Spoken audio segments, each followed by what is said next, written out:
allow to allow more people to see that we're live before we actually go live, and then I'll do a little bit of an introduction come 3 o'clock here in just a couple minutes. So again, we're just going live to get things started, get a few people on before we start chatting away and all that kind of good stuff. I also want to get my GarageBand going so we can record that and have it on SoundCloud and iTunes here as well. So let's get that going for you guys.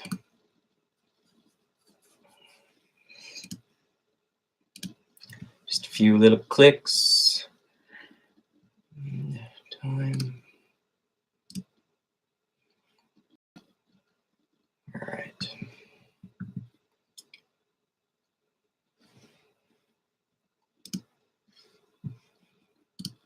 Again, we're just kind of getting things started. You can comment, and we'll get comments on here. The phone line is open. We'll get that kind of going as well, and I'll announce. I put it on the feed here, but I'll also talk about, or I'll announce my phone number as well for you guys. But again, just give me another minute, and then we'll actually get things going and kind of talk about what I'm doing today. And yeah, I hope you enjoy it. I will be kind of clicking, trying to do like 3 duties in one, reading some of your comments, getting back to you on comments, as well as taking phone calls for you guys. So we will, we're just going to swing at this one and see how it goes. But hopefully it goes well and all that kind of good stuff. So it is 3 o'clock. We are live. We are recording. I want to welcome you guys to the show. Today we're doing things a little different. And normally I have a guest on and we talk about all the good old days and all that kind of stuff. And just today we're doing a bit of a town hall feel to it. So if you guys aren't familiar with what a town hall is, basically, people of the community get together and they talk about it and try and figure out maybe a solution to a lot of the problems that we're seeing right now, especially on the West Coast. So again, I want to welcome everybody to the show. You are watching Northwest Exposure. And if you want to call in, we'll take calls in just a little bit. I want to go through some of the comments that were posted earlier when I posted this, but when it will be time to call in, I'll announce it again. But my phone number is 503-BMX-1234. That's 503-BMX-1234. So I want to give you guys a bit of a heads up. Some of you guys from the Northwest obviously know me well. Some of the newer families and stuff in California might not know my background and what I've been doing my whole life. But I'll give you guys a quick kind of rundown on why I feel like, I can talk about this kind of stuff, and been doing this for a long time. So give you guys a rundown. My name is Adam Treadwell. I race 3640 Expert, but I started racing when I was 3 years old at Bear Creek BMX in Medford, Oregon, where I live now. And my mom ran the track, was one of the track operators and track treasurer, secretary, the announcer, all that kind of good stuff. My brothers raced as well, and sister. So I started in 1983. My brothers and sisters started in 1978. So my mom, who passed away back in 2005, was affiliated in BMX from 83 to 2005. So I then, of course, moved up to Portland in 87. I started racing in 83, like I said, moved up to Portland in 87, raced up there at Rose City BMX. My mom, again, was one of the track people, anywhere from treasurer, secretary, always announcing and that kind of thing until it closed down. And then myself, my mom, and Shirley Daniels and another guy, I can't remember his name, Dan Roberts, all started Mount Hood Valley BMX, which then became Rose City, which then became Alpenrose BMX, and that was in Portland. So as far as my local scene goes, it was all the way to there. And then once Alpenrose closed down, we ended up moving down to Salem. I ran a track in Salem from 2008 to 2012. We won the state finals in 2012, biggest state finals Oregon has ever seen, possibly ever, definitely in the recorded history. So, I was the track operator. My wife was the everything else. And, we did a lot for what I feel for the Northwest BMX during that time that we ran that track.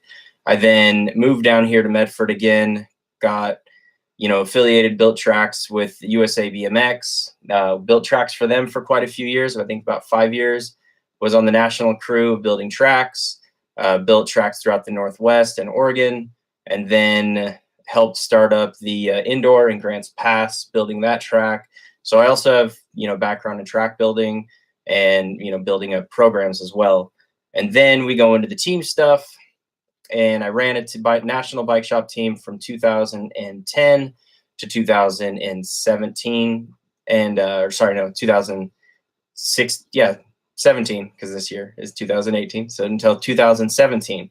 So as far as the nationals go, I have a very good aspect on and look on, what races we can get to from the Northwest, what kind of races are on the western half of the country, and all that kind of stuff as well.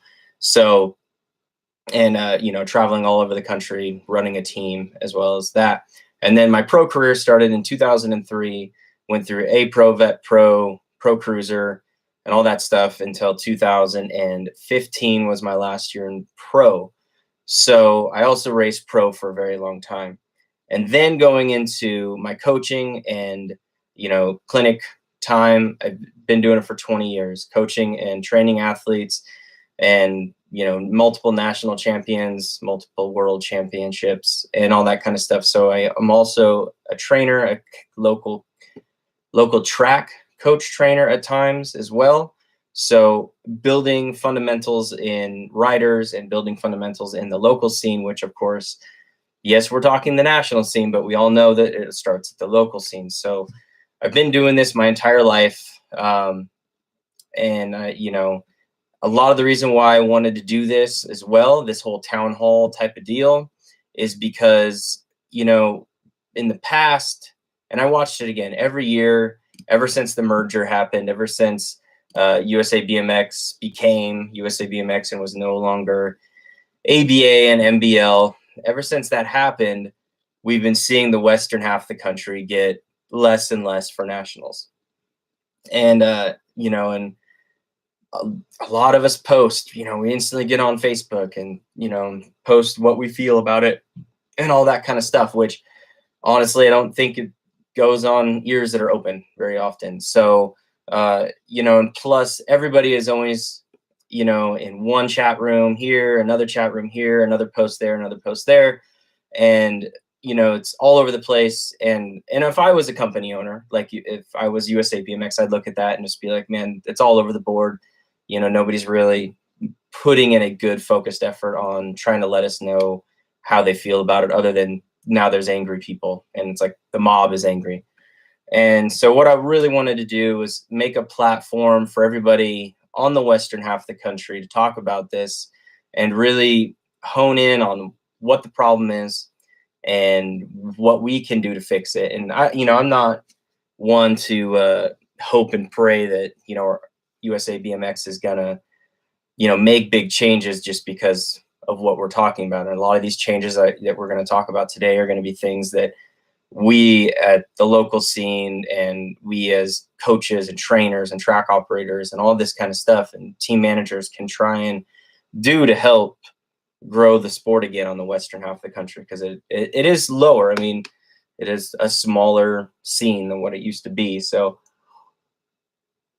we'll get further into that too. But just to give you guys kind of a heads up, I'll give you some numbers that I came up with.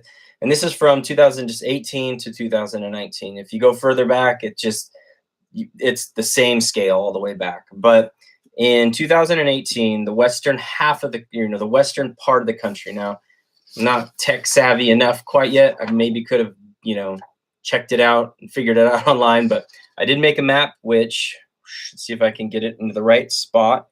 Gmo actually posted this, and this is, and Gmo just joined. So Gmo, this is why I tagged you, because you posted this and I don't know why you posted it. Maybe you posted it because you just wanted people to see what the nationals look like on the map, or maybe you were being kind of a, mean and hearted and being like, hey, look, western half of the country, you guys suck. So I don't know what you were posting it for exactly, but you can see that this is this year's schedule, and you have the western half of the country there, or sorry, it's mirrored. Western half of the country over here, and it's showing, kind of the dots and what races, Midwest, and then East. And if you look at a map, honestly, you should just split it in half. East Coast guys can easily get to the Midwest locations. West Coast guys cannot get to the Midwest easily, except for maybe New Mexico.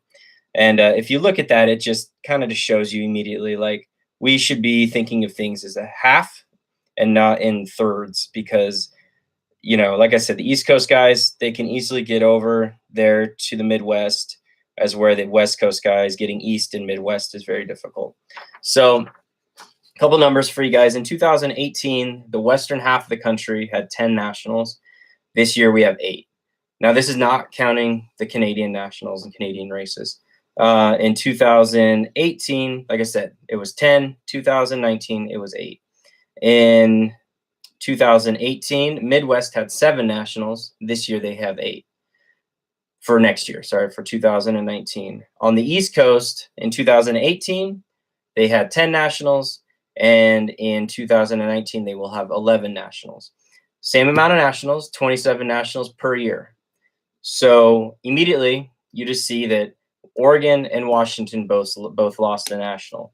The other nationals, for the most part, all stayed the same, other than it switched up Lemoore to Santa Clara. And then we lost Roseville, and we lost the Northwest National up in Washington.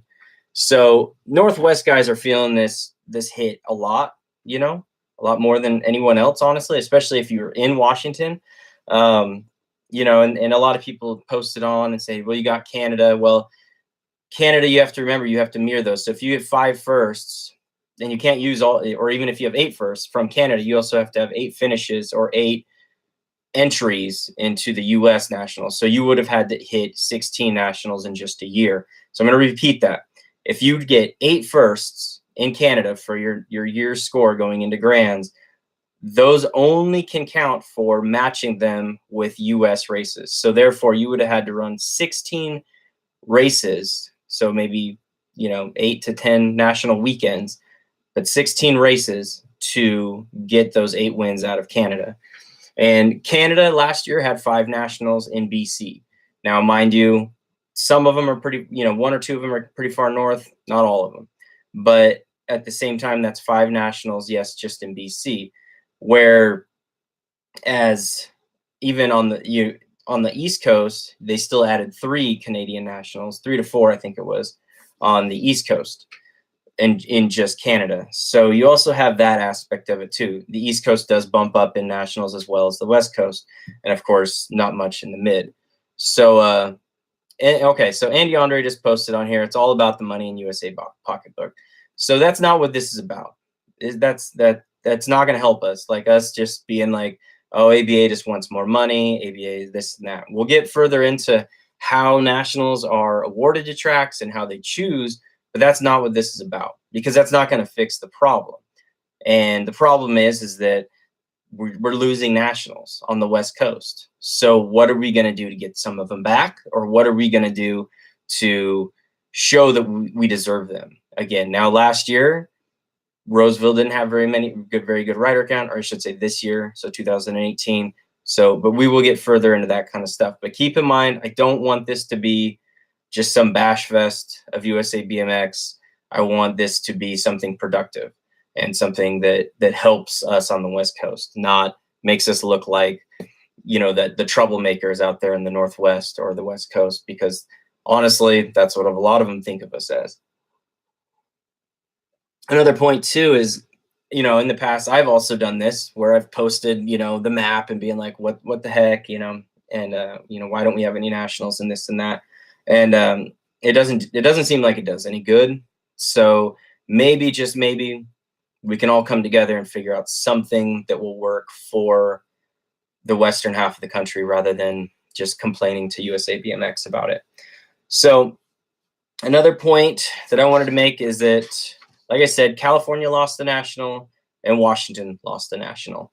Now, this is just a little bit like, I'll have calls come in and more comments come in soon, but this is the way I see why people go to nationals, what people love about nationals, and how they become successful.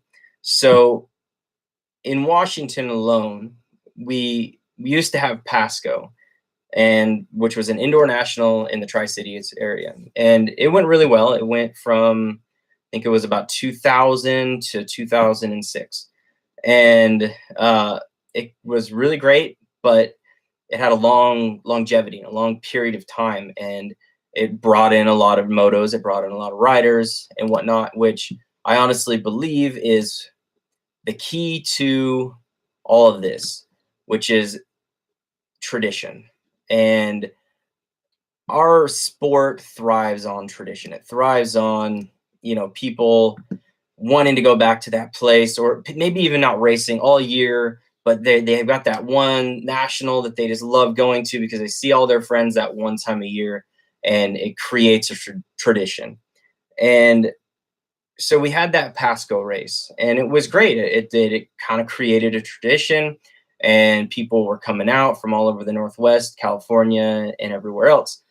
And then it went to Redmond. Now it's been in Redmond, I believe, since 2008, or it could have been 2007, but I couldn't find exactly which year it started, unless I didn't have time to. So, but that's been going on for 10 or 11 years. Now that is one of the biggest races on the West Coast other than Vegas. And it brings in huge amounts of motos, which is great. But for the Northwest riders, it does kind of suck, which I'll go into. But it's been going on now for a lot of years, is my point. And it's a tradition now for people to go to Redmond.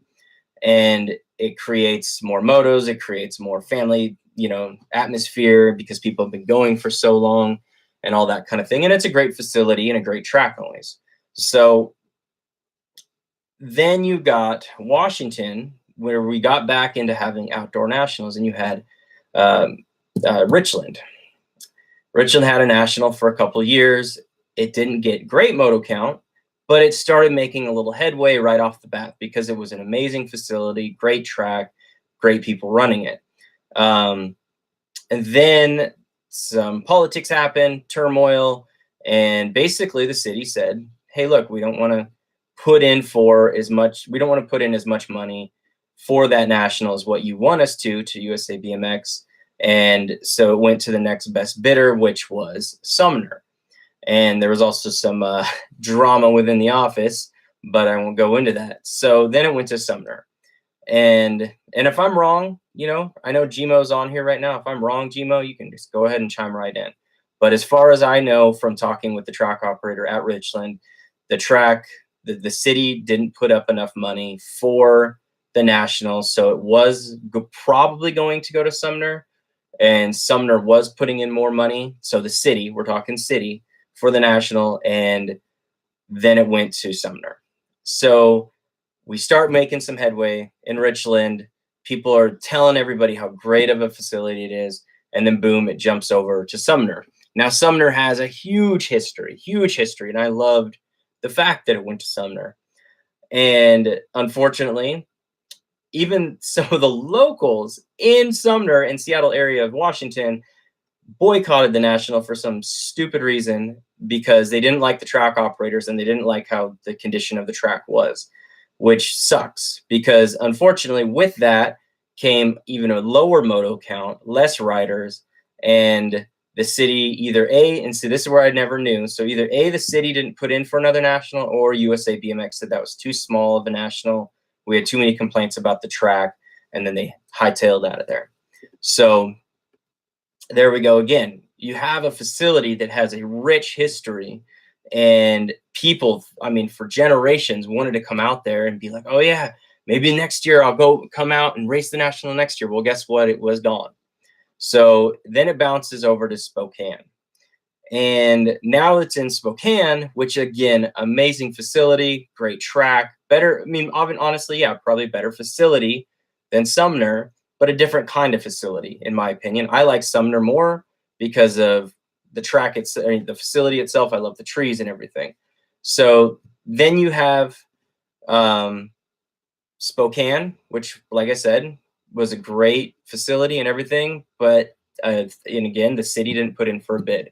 And I don't know if it was that the city was too bummed out about how low of a count it was, but in the end, it didn't work, and it left again and then went back to Sumner. Now, granted, Sumner, and I don't know what you're sorry, let me Marcus kind of chimed in. Hutco and his parents run Sumner now. He said he had the highest moto count in the 2016 Lumberjack on Saturday, which I don't know if you're talking about overall for the year, because I highly doubt that. But and then, so going back to that was now we're jumping again back to Sumner this year. And this year, the facility, the track, everything stepped it up, and the track went great. The track held together great. They all stepped it up, and it was like, okay, great. Maybe they're making some headway, and they'll come back again next year for 2019. And we can start to build this tradition again of being like, no, Sumner is a main stop on the West Coast for every year when you're a national scene rider. But now it's gone. And now Washington doesn't have a national at all. And I'm not really sure why. I'm not sure if Sumner didn't put in, the city didn't put in for the national, or if, oh, okay. So, but okay. So Marcus chimed back in, said no, compared to the other Lumberjack this year, which doesn't really, it still doesn't matter because they're still low. It doesn't matter like what the numbers are exactly. They're still low, and the cities themselves aren't making any money.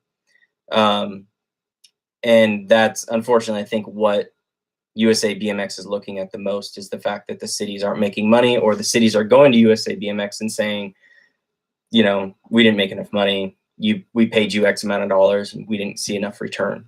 So now we have no national in Washington. And yeah, please, if somebody wants to chime in and say, yeah, Sumner didn't put in a bid for it, or USABMX said, no, we're just not going to do one in Washington this year. I don't know. I'd like to find out. So then we moved down the coast into Oregon, where Eugene started making 130. Yeah, Nick Valencia, yes, is horrible, even if it's high for the area. Agreed. Doesn't matter. So then we moved down into Oregon. We've got this big national in Oregon in Redmond every year, and it's, like I said, it's a big moto count, big draw, and whatnot. But none of the riders in the Northwest are ready for it. It's always early. Most of the riders have been either indoors or not racing, and it just doesn't happen. And so here, before we move into further than that, Jeremy Bushnell chimed in and said, I hope some track operators chime in on facts about who applied and who didn't, and why nationals did and didn't go to each track the last few years. Not my place to say what I've been told from them.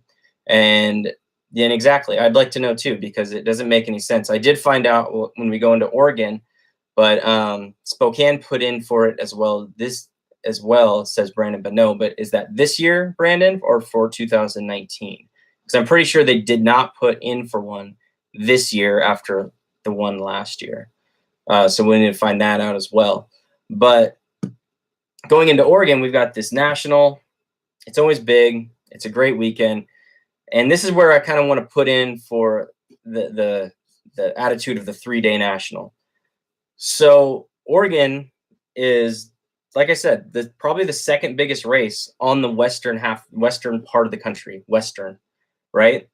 I believe it's bigger than Arizona. And so Marcus said that they put in for 2019 at Sumner. Now we got to find out, was the fact that Sumner didn't want to fork up enough money? Was it not enough money? Or was it USABMX saying we just didn't want to have a national in Washington this year? And then let's see, Andy Andre chimed in again. Since when did a track have to bid in for money for national? So Andy, you just came back into the sport. I don't really want to, basically this, yeah, tracks bid for nationals, or cities bid for nationals, not tracks, cities bid for nationals. And then, so back to the Oregon thing, you know, there are three-day nationals on the western part of the country. One in Utah this year, and then both Vegases are 3-day nationals. And I don't understand. And this is something where this is one of those things, like You know, a couple people chimed in earlier saying, well, the schedule's made, you're not going to make a difference. Well, I'm not trying to make a difference necessarily for this year, but okay, so hold on. But I would like to see Redmond be a 3-day national. I mean, they could do it for next year. It's not that hard just to be like, okay, yep, Redmond is now a 3-day national. So Nick Valencia just chimed in. Said, Andrew, a bid is slang term. Factually, you do not. So you know, if you want to call in a little bit, Nick, and explain to me that you don't have to put in a bid for national and the city doesn't have to put in a bid for national, I'd like to find that out, because even when I ran Salem, I was told to get a hold of my sports commission for Salem and then have the sports commissioners of Salem contact USABMX to put in a bid for a national. So yes, if you want to call in, like I said, when we do the call-ins, I'll have you call in and you can explain that and all that kind of stuff. So again, back to the Oregon part, I don't understand why Oregon is not a 3-day national. It could definitely get enough rider count and enough motos each day, all 3 days, and Oregon should be a 3-day national. Something that'd be super easy for USABMX to even do. And a few more people chiming in. You do have to bid. Fact, Susie Germain. So yeah, correct all our bids. Yeah, I'm pretty sure you had to bid. But and again, we're going to move on to California now. So Oregon only has one national. Washington, big fat goose egg. And if I hear one person tell me, well, they can all go to Canada, if you ask any Washington rider that they want to go to Canada and get their wins at Canada, they're not going to be pleased. They don't want to. You know, they don't want to have to get their national wins in Canada. It still does have the feeling of that it's not as worthy of a national as if you won on the West Coast or western part of the country. So going into California has 2 nationals this year. One at Santa Clara Powell, which Nick Valencia is the track operator at. So you are, you know, if you didn't put in a bid and you just were that cool and they called you and they said, Nick, you're so badass and your track is doing so well, we want to have a national at your track, then Nick, you're doing grad and keep it up. But everybody else has been putting in bids for a while. So you got Santa Clara Powell, that one, and then you've got Bakersfield again. So Bakersfield went back to back. The Mirandas have been doing a great job down in Bakersfield. And, you know, they're doing great. And sorry, I'm laughing at Monty's. No respect for Canada. Hey, buddy, there's respect for Canada. It's just most people don't feel the same way about a Canadian win as they do a US win. So it's just the way it is. And some people can't get into Canada. So you got 2 nationals in California. They lost one. They had 3 last year. Now they've lost one. Basically lost Roseville. It was in Lemoore. And Lemoore basically turned into Santa Clara Powell and whatnot. So now down in California, you got 2 nationals. And I'll be honest, like you'll have almost more riders from NorCal at Oregon than you do at some of the NorCal nationals, which is also really weird. And I'm not from NorCal, so I don't really understand what's going on down there 100%. But if you want to call in just a little bit, you can, and kind of explain why NorCal is the way it is right now. But we see a ton of NorCal riders up in Redmond every year. So California, 2 nationals. Now let's go back. Somebody made a point about Reno, and I kind of want to find that comment again really quick. And it's a good point, because Reno being gone is huge on the western part of the country and whatnot. So Jim Sievert said Reno was a tradition since 1986, and they chopped both of those. USABMX will tell you it's because of the RLEC raised the price. But after talking to the RLEC more on this in a few, I have to go race my cruiser. So he's at Fernley right now, and he's gonna chime in a little bit more. But Jim Sievert, I believe, if I remember right, is a Reno guy, and he knows all the ins and outs over there. So Reno, not having Reno now for a couple of years does suck.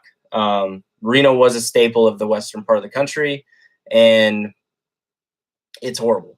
and it's really, really killed the whole scene on the western part of the country. Reno was that place where everybody would get to go see each other and all that kind of stuff, and whatnot. So it's a bummer that Reno's not around anymore. And yeah, I mean, they said that Reno raised the prices and this and that, but in the end, you know, it should still be there. So this kind of goes into the next point, and this is just maybe something addressed toward USA BMX, but and I don't know if for them how it works exactly, or if they feel like they were undercutting the East Coast, but I know a lot of the East Coast cities put in a lot of money for nationals. And it all kind of started with this bid war, actually up in Canada. The Canadian tracks were in cities were saying, hey, if you come bring a national to Canada and start a whole Canadian series up there, we'll pay you. And then all of a sudden, this bidding thing started happening on the West Coast to get nationals. And so now, okay, people chiming in fast for me here. Whoops. Kevin Hoffman said, Oregon is indoors. Nice that time of year. We will hit PAL regardless. Okay. And let's see. Jeff Miller said that is the reason Cali only has a couple is they are getting more money from other areas, which makes sense. If the cities back east and cities in the Midwest are paying a higher dollar amount to USA BMX, that's possibly why they're doing it. So here's my question to USA BMX.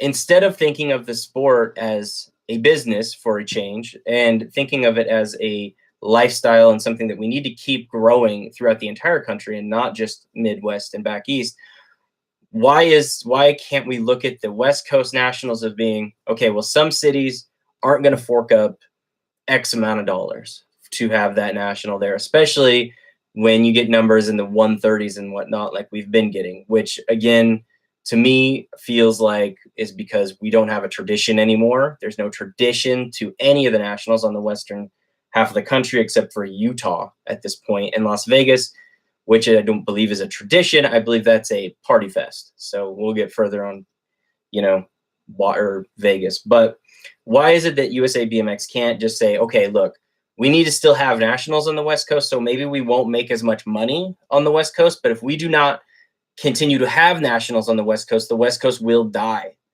And as it keeps dying, I mean, we're literally going in a downward spiral. Every year we're losing a national in the western half of the country or western part of the country. So in that sense, maybe, just maybe, USA BMX can look at that and go, look, yeah, the western part of the country might be hurting for money in cities and they can't fork over as much or they don't want to fork over as much. I don't know which one it is, but they should still bring nationals to these places like Sumner, which is a tradition, you know, family atmosphere type national. The Renos, which were totally a traditional type national, and as well as Roseville, which again, Roseville, you have Roseville and so many locals again because they didn't like the track operators, didn't even go to Roseville.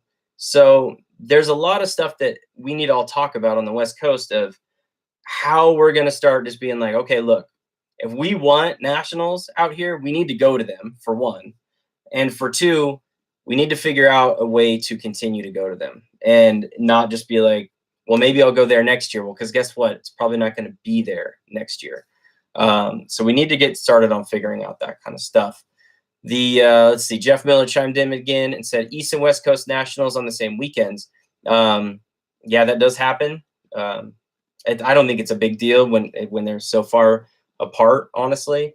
It does suck sometimes, though, when you have, like, say, Nashville, Tennessee up against Sumner, Washington. I don't know if those two were or not, but a lot of times it does happen that way, where you have this huge draw, tradition, big-time national track up against, you know, a smaller, less traditional now type of track and whatnot. So Jeremy Bushnell wrote in, said, when are we able to call in? I will be representing River Valley on future plans. Give me just a few more minutes and then I'll start having calls come in. Robert Cardoza, time to come back to Tucson. Oh, the Tucson Indoor National. That was a fun one. That was a good one. let's see. Kyle Murphy seems like eventually after, you guys are getting quick. Seems like eventually after USABMX moves to Tulsa, they're going to only have nationals on the East Coast. All the facilities on that side are a lot more legit, which doesn't help. You are right, Kyle. They are more. There are more legit facilities on the Eastern Coast and Midwest than we have on the West Coast, but that isn't something we can't change. And then they should until it grows back, which I think Jeff Miller might be literally saying, like, yes, we should keep the nationals going until it grows back, and then hopefully we can, USABMX can go to them and say we want more money for this and that. Tiffany Choate wrote in, with all the elite riders that live and train in California, if they made one of the West Coast races a pro race, we would have more racers coming from all over and huge rider count. And this is true too. Not having a elite race on the West Coast and down in California at Chula or somewhere is kind of mind blowing. But they always say it's because the tracks can't handle it, even though Chula obviously can. But maybe that's so far south it loses draw. I don't know what the problem has always been with Chula, but I know that the nationals there seem to always have problems getting a big draw. Brandon Bonneau says, when I first started in '94 Lumberjack Great Northwest, SoCal Fall Blackjack seemed like a lock-in for nationals, and they were back then. That was a long time ago, though. Different world. So, all right. So there's kind of my main points I wanted to just throw out there so everybody can kind of get an idea of what we're trying to go for. We're trying to come up with solutions to make sure that nationals become traditions again on the West Coast. Make sure that we're getting nationals instead of losing nationals, and making sure that we're figuring out why we're not going to these nationals. I mean, there's so many people on the western part of the country that just aren't going to some of these nationals. Now, maybe it's factory teams being like, well, no, we have to go back east because that's where the rider count is so that we can get our national points. Or maybe it's something else. But I know that there's a lot of small things that kind of go into it. But if we don't go to any more nationals on the West Coast, we're only going to go further down and lose more nationals. So let me just do these last couple of comments, and then I'll open up the phone line. And let's see, Bakersfield and Powell could handle it. Oh, the national, like a pro race. Yeah, the elite races and whatnot. Bakersfield and Powell could. Now, they always like to say that Bakersfield, the facility in the town, can't handle the amount of riders and whatnot, which is semi-true, unfortunately, because that city isn't the greatest. But I know, like, Jordan Miranda and those guys down there are doing everything they can to make sure the facility is top-notch and safe. George Cruz Camp said Abbotsford is a good choice for an elite race. It could be. Definitely, especially because that's the track with the 8-meter and all that kind of stuff as well. Marcus Hutbo says, I bet 2020 they will shift to West Coast again. I think they are just mixing it up next year and whatnot. Well, let's be hopeful. And let's see. Brandon Bonneau says Wesley Bruce Monte don't give a shit about a 5-rider pro open. And I don't know who Wesley Bustamante is, but I do want to say too, for when I do open up the phone line, when we start getting some phone calls, I want to try to make this PG-13 because I want the riders, like young and old, to be, listening to this and understand, like, what we need to do to make sure that we're growing and not falling. So Robert Cordoza wrote, it is pretty strange that BMX started in SoCal. Yeah, it is strange. And but that, again, we're trying, we want to try to figure out why we're losing all this stuff and what we can do to get it back and then retain it. So I am going to open up the phone line. I'm going to post my number real quick. And Jeff Miller says, yep, keep it clean, people. So my number is 503 BMX 1234. Again, that's 503 BMX 1234. Oh no, whoops. Almost canceled my live feed. I meant to hit post. So there's my phone number. You can call it. Whoever wants to call first, call first.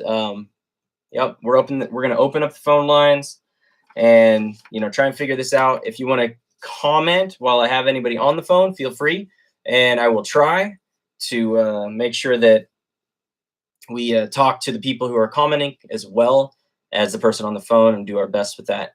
And Derek Pryor said Bakersfield can definitely hold a pro race. And yes, Bakersfield track can, the facility for the most part can, and whatnot. But all right, I've got our first caller, Auburn, Washington.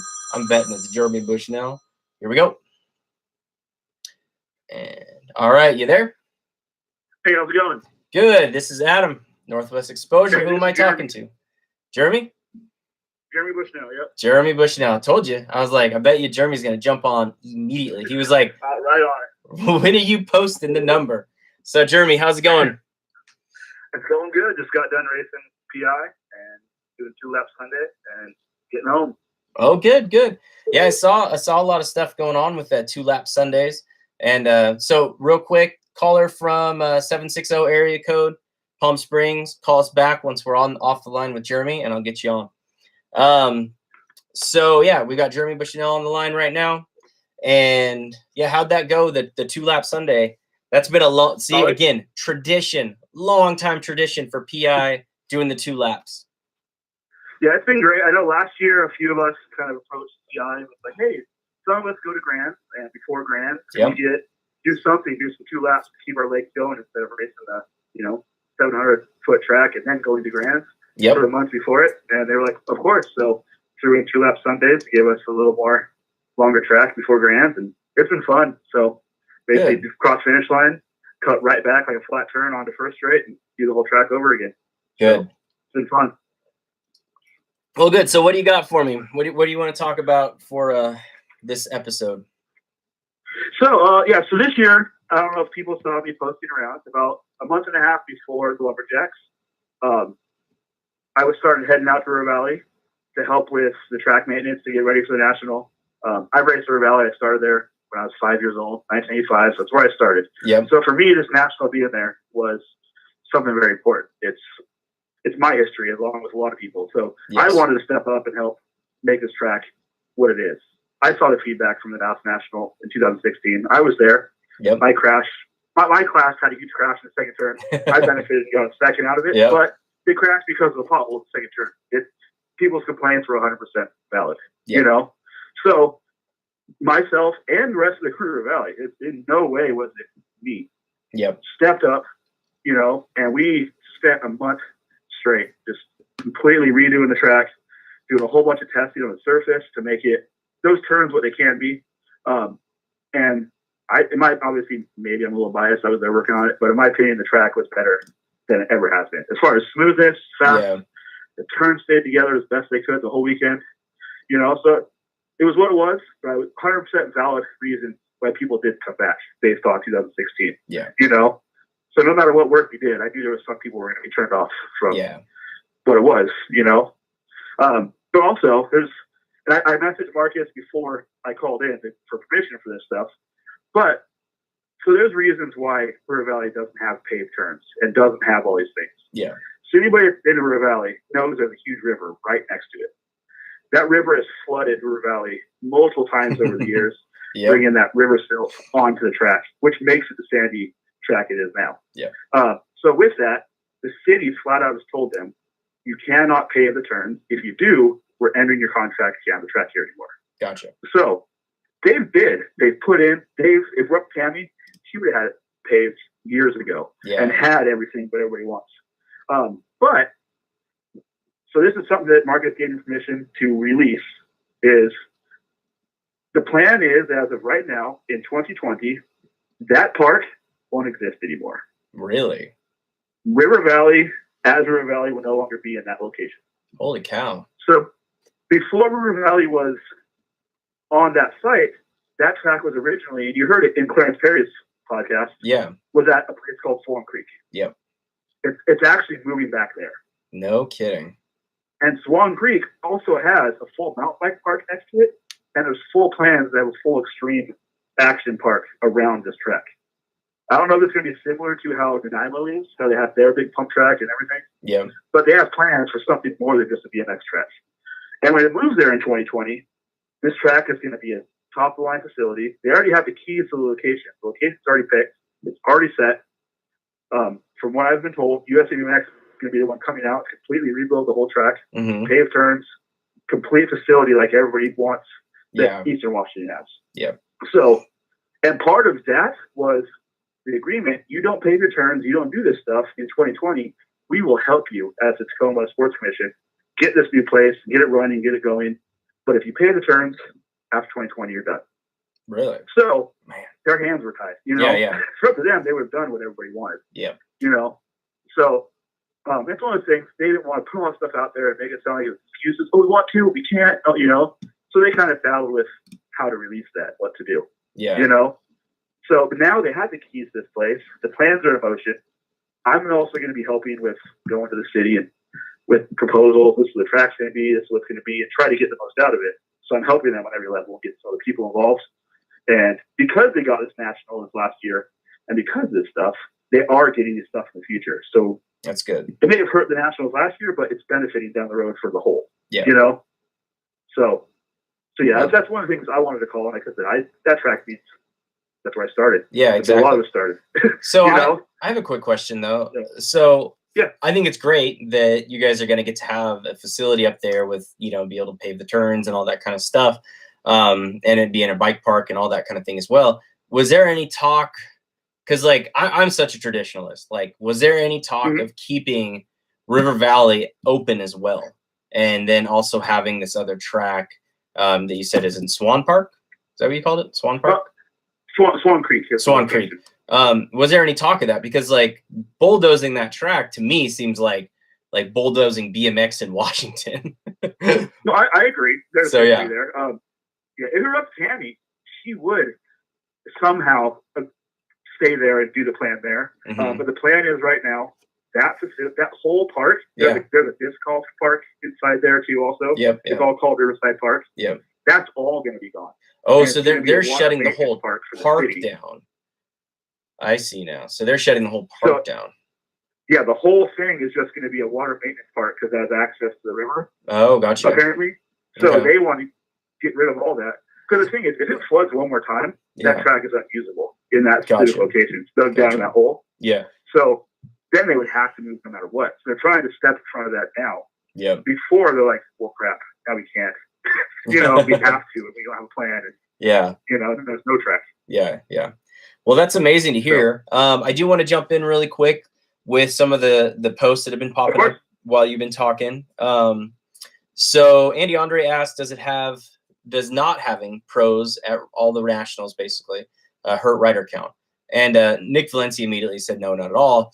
I myself have a different opinion of that. Yes, I think it does for a couple other reasons, but I'll let some of these other posts kind of say it too. And another person wrote, Tiffany Choate said, absolutely it does because if it's a pro race, it then becomes a mandatory race for most factory teams, bringing in riders from all over the national and becoming a bigger race, which is very true. It does do that. When it's a national pro elite race, it does bring in more factory teams and then make the event a bigger event immediately. As well as I like to hope, at least, and firmly hope and believe that there's still kids out there that want to go find and see these elite riders, and they want to go to the nationals that the elite riders are at. And you and myself, Jeremy, growing up in a time where every national had all the double A's, seeing them there is, I think, one of the biggest attributes to our sport and what draws so many people. Because, you know, getting to go to Salem Indoor National in 1995 and hanging out with freaking, you know, Brian Lopes and all these guys at 15 years old was huge to me because it was in Oregon. It was like, this is my home state. They came here to Oregon and all this kind of thing. And now that it's only specific nationals that get, you know, the elite races, I do think it hurts that local scene, because I know local kids will be like, oh yeah, we'll go to Redmond, and it just kind of feel like this, you know, blah, blah, blah. There's some pros I've never heard of or never seen because they're A pros. But with not having any elites there, not having any double A's there, I really do think it takes away from the excitement, from the wonderful fun, you know, the love of the sport. So what are your thoughts on that, Jeremy? Yeah, with all of this, a lot of this stuff, I could talk a whole I know 2-hour podcast about all this stuff. Because outside of BMX, I do marketing, I do graphic design, so I do all that stuff they're saying is how it absolutely help is 100% true. It's all hype. Yeah, it's all building something up bigger than reality. Yep. It's and for me, that picture of Gary Ellis doing that no-hander was at my trails. Yeah, exactly. These days, if a pro were to show up at somebody's trails, would anybody know who they were? No. Not just that, but then 20 years later, still talking about a picture. Yep. Yep. So there's no, oh, cool, and people know who Connor Fields is, but there isn't that attachment to it of they're larger than life. Yes. And then you mentioned Sumner, the Puyallup Fairgrounds National, Brian Foster, all these people came to this national. Then afterwards, we all went road trails with them afterwards. It's like, it was all part of something bigger than just that race. Exactly. And now it's just a single event, single race. Everybody gets there, races, packs up, and leaves. Yep. And there's not that hype behind it. There's not that this is a big event, and that I'm not sure quite. It's a lot of steps to change that, but part of that would be, creating that hype around the pro class and making these people bigger than they are and making it huge and promoting that part. And they give something to strive towards. I watch the NFL because I'm like, oh, these guys are super, super good at what they're doing. It's crazy, and it makes me want to watch that because that's the elite level. Exactly. That doesn't exist in BMX. People won't just stop to watch that. No, and well, even when you go to the nationals that have the elites at them, it just like, for one, the way that they're doing the whole system and running on every hour and this and that, I think that hurts it. But there's this whole nobody's really gonna go, like, a lot of people just don't get up from their tents and go walk over to the stands and watch the race anymore for when the pros come up. And it really does. I do believe it trickles all the way down into the local kids feeling like this is not a legitimate sport because there's no pros around. They never see them. Their biggest superstars, their local track hero, rather than, Gary Ellis or Brian Foster and this kind of thing. So, on our team, I've had 5 people in the last 3 years, kids that are from 10 to 15, who were forced to stop racing BMX because their dad was like, that's not a real sport. I need you to go play basketball instead. Yep. I've had 5 kids in our team completely, they loved it, but their parents were like, cool, you had your fun and your hobby. Yep. Now we're going to go do a real sport. And that's a real thing. And if we build this thing up, it may help that. It may. And I wonder, there's a lot of talk in like conspiracy talk too on wondering like if this whole thing is changing at this local level because, they're trying to do the college fund and you can go to college and race at a college and race for a college and this and that, which I think is an amazing thing. But I don't know if it's big enough yet for it to keep these riders in when you're losing pro but only slightly gaining this small amount of these colleges that are, offering scholarships to come race for them and whatnot. So, right now the number of people doing that is so small that it's cool. Maybe 20. Yeah, exactly. That are BMXers. Yeah. So John Rondeau wrote, "I'm shocked more racers don't come up and race Canada in the West. The Canadian National is and can be just as competitive and fun as a U.S. National. The talent pool might be small, but they are legit. The world class. I wish more of you guys would come up like 90s racing. Those days were fun and very memorable. Have a decent purse, and pros will show too." John, you're right. I mean, if everybody could get their mind wrapped around it, then yes, you're 100% right. But in the end, for some reason, it hasn't changed in the last 15 years that we've been going up there for Canada. I mean, I know when I was amateur at 21, we'd go to Canada and it's still, it was like those last second, like, well, I guess I got to go get a Canadian win. And unfortunately, it hasn't changed in the last 15 years. And I don't know some of that, I'm going to step in real fast. Yeah. Some of that also depends on class. Yeah. Because this year alone, because I think you were hurt part of the year. So the last 6 months of those Canadian Nationals, every single class had more people from California. The Canadian Grants, the whole NorCal generation came up. Yep. There's more people coming to Canada and there harder. And John Rondeau's argument on his side his class is him, Brent Lee, Jack Young, John Lindbergh, all 4 guys that can make the main of the Grand Nationals that he raced every time in Canada. In my and your class, we raced the world number 1. Yeah. From Canada. You know, so certain classes, that argument can't be valid. You know, maybe there's not 20 people in the class, but we are racing the best. Yeah. You know, so we still have to earn it. Yep. And every year it's got bigger and bigger. It has. I came back racing. It has. And I think it will. And honestly, yeah, I mean, now that, you know, for 2019, you're probably going to see more Californians up in Canada next year because there's only 2 nationals in California. So moving on. I don't know, Jeremy, do you want to stay on? I had a few people call while I had other people go like that. I could go forever. So I know you could. All right, cool. Well, I'll hang up on you, man, and you have a great day. Keep listening, and we'll let some other callers come in. Again, my number's 503. Right, again, take care, buddy. Sounds good. All right, bye. Bye. Again, my number is 503 BMX 1234. Until we get our next call, we will kind of scroll down the list. Monty Cavadini said I did 6 nationals last year. 5 of them were of the Northwest. 4 or 6 nationals and 5-hour drive anywhere in or Washington State. And yeah, exactly. But again, that's staying up there and racing the same people and whatnot. And a lot of people want to. Well, and also a lot of people ride for factory teams that have to now figure out how they can and their factory can get them to these other races that have bigger rider counts. So Steve Clark, there are already 2 awesome tracks in Washington with all the bells and whistles, and they didn't get a national. So Steve, you jumped in a little late, and yes, you're right. There are, and they didn't get nationals this year, and I'm hoping that maybe somebody can tell me why Spokane and Richland did not put in, or maybe their bids were not high enough. We just don't know. Tiffany Choate wrote, my son wants to be at the elite races regardless of what the team, and her son is Pete Choate. I almost forgot Pete's name. My son wants to be at the elite races regardless of what the team wants. That is his dream, to be one of them. And again, so this kind of goes back on that point where these riders that want to be elites, they want to go to those elite races. These riders that want to be pros, they want to see these guys race. They want to see them firsthand and whatnot. So yes. And then he never misses a moto of them since he was 7. And if he is at the same race. So yes, we do have, there are obviously still some big time watchers out there, but it is getting far and few between. Mike Dahlberg wrote, look how stoked the kids were to see Jeff Upshaw at the Oregon State Finals for the Pro-Am. We need more West Coast elite races. And yes, we very much do. And yeah, so we had the Oregon State Finals in Molalla this year.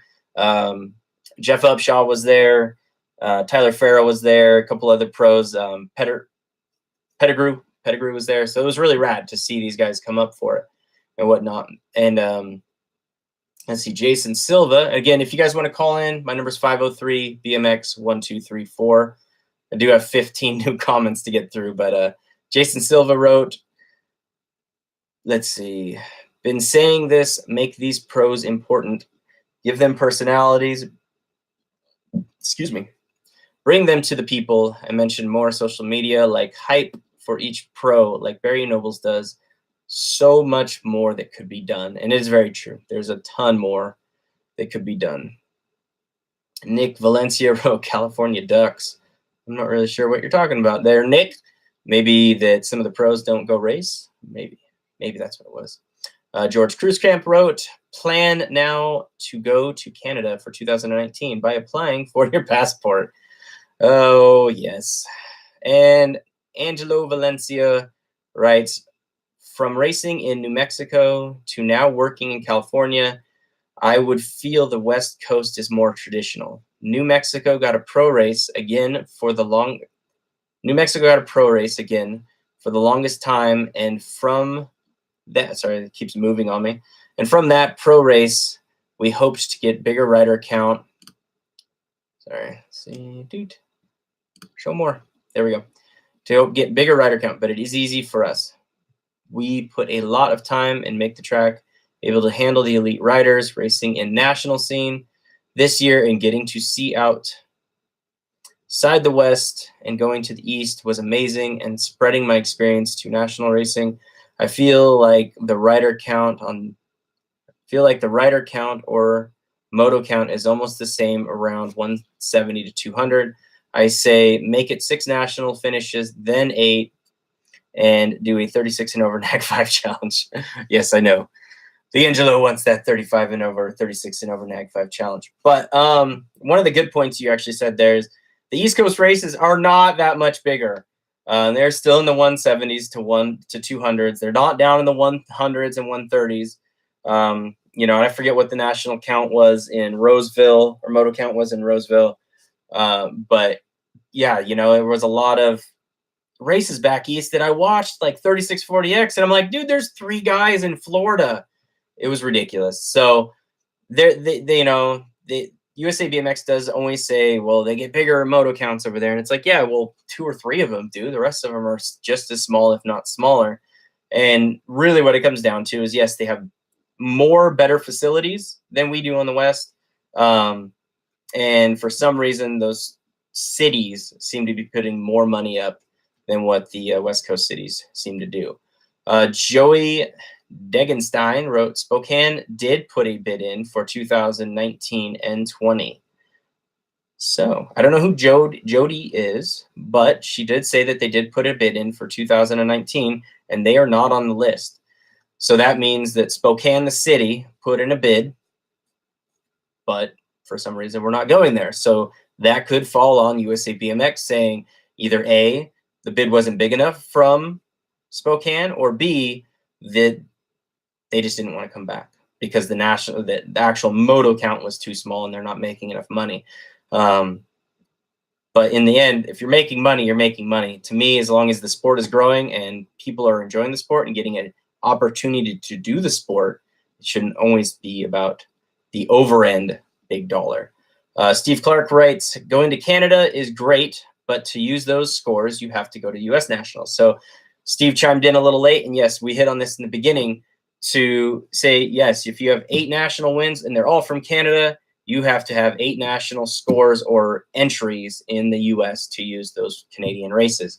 So if you even have, say, 5 national wins in the US and 3 in Canada, they won't count because you don't have the rest of them to make them worth it, which is kind of crazy. I'd hope that that rule would change, especially maybe that's something that we could accomplish today, and that rule would go away, because with only having 3 races on the entire Western coast in the US, possibly if now the Canadian races were just same equal, you know, national score as in the US, as far as that you don't need a US score to go up against it, maybe that would help bring more riders up to Canada. Because I know, you know, the SoCal guys, and I like looking at a map so I can kind of utilize, that's not the map, but looking at the map so I can kind of utilize it a little bit. But, you know, those guys in the kind of the southwest part of the country getting up to Canada, that's a huge long ways and whatnot. But if those nationals up in Canada, you didn't have to match it with a US national, then maybe you get more riders up there to Canada. So maybe you Canadians up there, talk to USABMX, be like, look, you know, there's not enough nationals on the West Coast. Let's make those nationals up there able to just run it, get it, and make the, you know, the Canadian national scene thrive. Let's see here. Nationals, let's see, Jim Sievert writes, nationals should be based on a regional system, and you would have to earn your way to A, or maybe to go is what he was going to say. He just says A. Real quick, going back, Aaron Marini wrote Roseville was 170. So Roseville, you know, that's pretty on point with what the East Coast is doing. So for the most part, yeah, Nashville, Tennessee, you know, the one up there in Chicago, you know, the super famous one. It's not coming to my mind right now. You know, obviously those are bigger counts, but you know, Roseville was 170, which isn't that bad for coming back to it again for the first time in years. So moving on, if anybody wants to call in, it's 503 BMX 1234. I might call this one person back actually. Oh no, people got to call me to make it work right. So again, there was a number that called me from where was it? Palm Springs. So if you're from Palm Springs and you're still listening, go ahead and chime in. Taking phone calls, 503-BMX-1234. Again, man, we're just really trying to rack our brains together and create a central platform to maybe let ABA, USABMX see, instead of a huge Facebook bash fest of USABMX, like what happens every year and whatnot. So let's see. Aaron Marini writes, Bakersfield was a few more than Roseville, which is good too. So, I mean, the high 170s, unfortunately, that's, you know, not that bad at the moment. So it's kind of a bummer that, you know, Roseville's not in and Santa Clara's not in. They really should all be in and whatnot. But Jim Sievert writes, Nationals should, oh, I already read that, right? Oh, yeah, to make it a national. Where that dropped at the bottom. Let's see. Jeremy Bushnell writes, get rid of that rule. Yes, make Abbotsford an elite race and put a national in Whistler. Seriously, why is there not a national in Whistler? And then Canadian Series will grow and then make the whole sport grow in BMX, USA BMX. We're getting another phone call, so we're going to jump in and take that phone call from Grand Rapids. Wow. MI. Hey, how's it going? This is Adam. You're on Northwest Exposure. Who am I talking to? Yo, what's up? It's Nick from Santa Clara. Oh, why does your phone number say Grand Rapids? Dude, I'm just living under the radar. Can't get the government know where I'm really at. Dude, it said Grand Rapids. I was like, what the hell? And yeah, MI. So is that Missouri? Grand Rapids, Missouri? Michigan. Michigan. Yeah, Michigan. What are you doing? Crazy. Oh, good stuff. So we got Nick Valencia, right?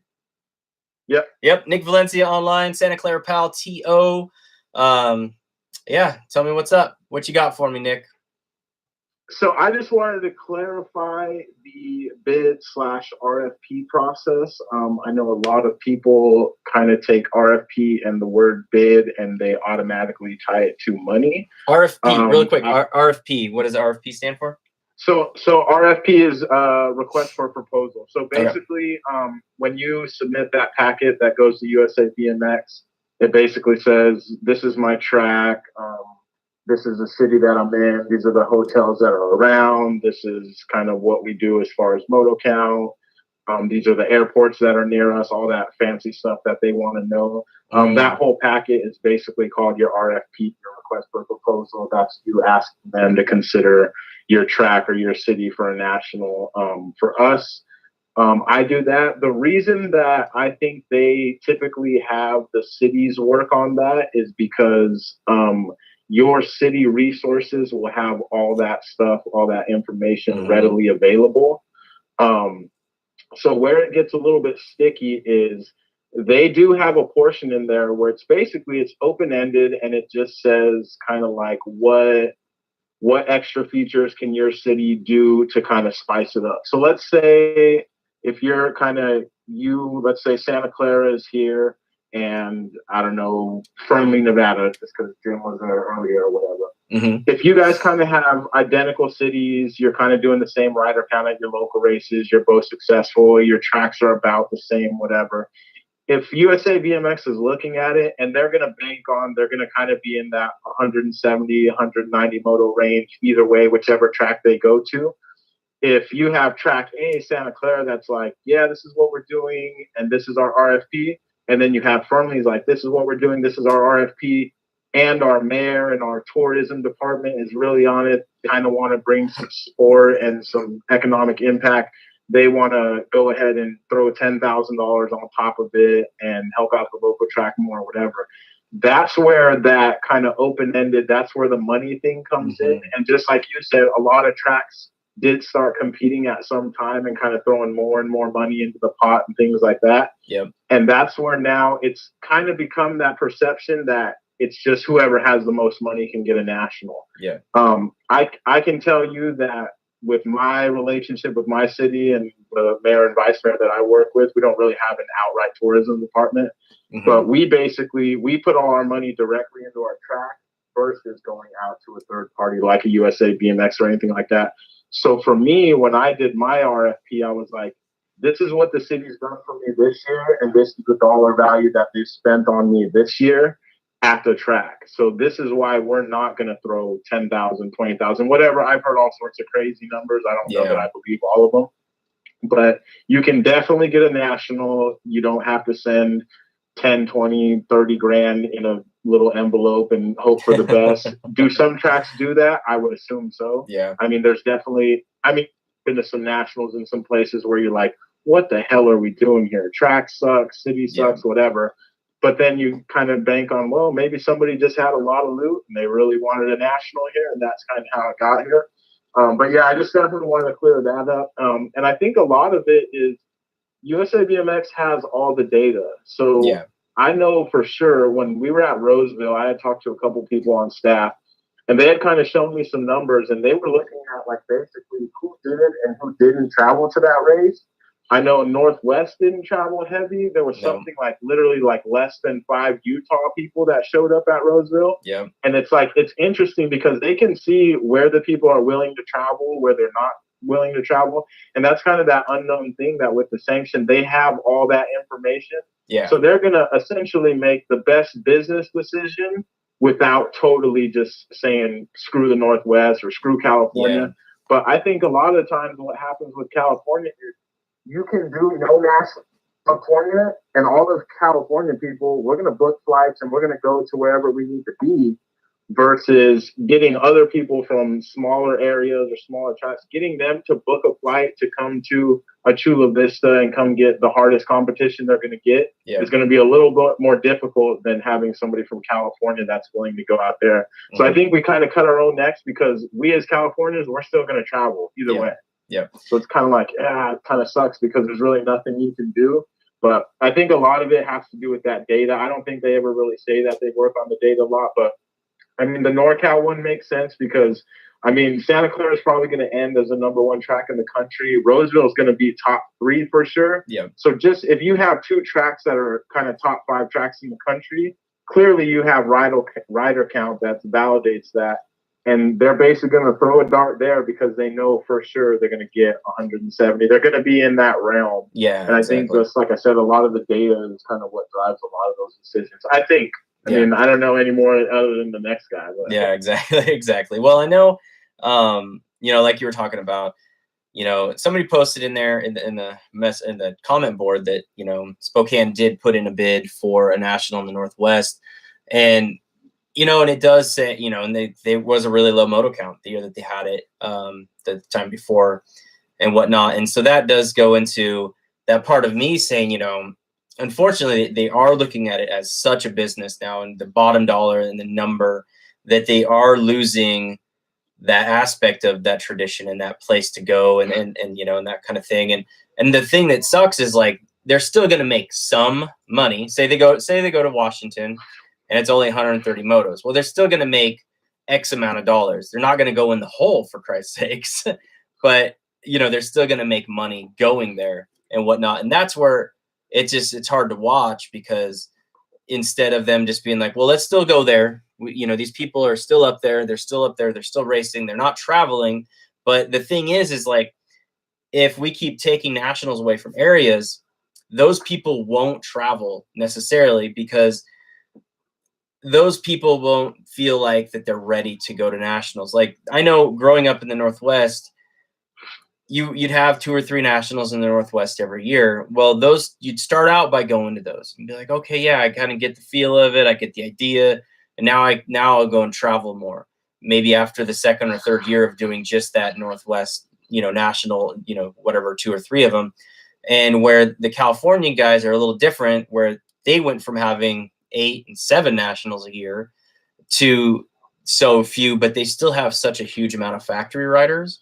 And those riders, yes, like you said, will jump on any plane and head off to the next national and whatnot. So I hope that USABMX could see that, and that, yeah, the type of rider in California as a whole is different than the type of rider in Washington or Oregon, but they're still just as worthy and just as valid to be able to have nationals in their areas and whatnot, rather than just getting rid of them and everything. Does that make sense? No, yeah, definitely. And a lot that you said earlier about the tradition, that weighs, I think, a lot heavier than a lot of people think. I don't know if you recall the first year that they brought Bakersfield back. Yeah. And it was like 160 motos, and people were freaking out. Like, this is why California never gets nationals, and nobody ever wants to come and race. And I'm like, every year it's gone up, maybe 10, 11, 12 motos. I know they cracked 200 now. But it's definitely one of those things. If you keep that race there, and I'm one of the biggest proponents, nobody in NorCal, and this is me speaking on behalf of everybody, and I probably shouldn't, but I will, but nobody wakes up in the morning and is like, I can't wait to drive to Bakersfield today, just because it's kind of Central California. It just gets that gist of a shady place, whatever. But if you're going there to race, you're going there to race. Nobody's going to book a vacation to go hang out in Bakersfield, but whatever. But it goes to show that you may get that small national, but then if the track operator's content on making it better and making the experience better, and the ridership kind of, because a lot of it, your family will then schedule around. They know that there's going to be that race at that time of the year. Let's save a couple vacation days, or let's say stash a little bit of money away. And it just becomes that thing, and it slowly grows and gets bigger and bigger.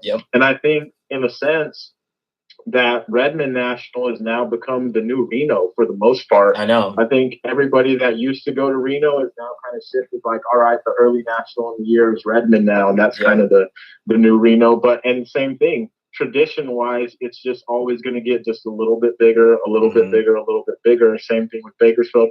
And a lot of these tracks that just kind of get these, I'd like to see USA honestly stick with them a little, give it a couple years and see how it goes. If it just doesn't take off, then so be it. But I think just moving them around that much kind of at some point starts to hurt you. Even if you keep them in the same state, but just not too far, but just let people know this is about where they're going to be. It's going to be in this state around this time.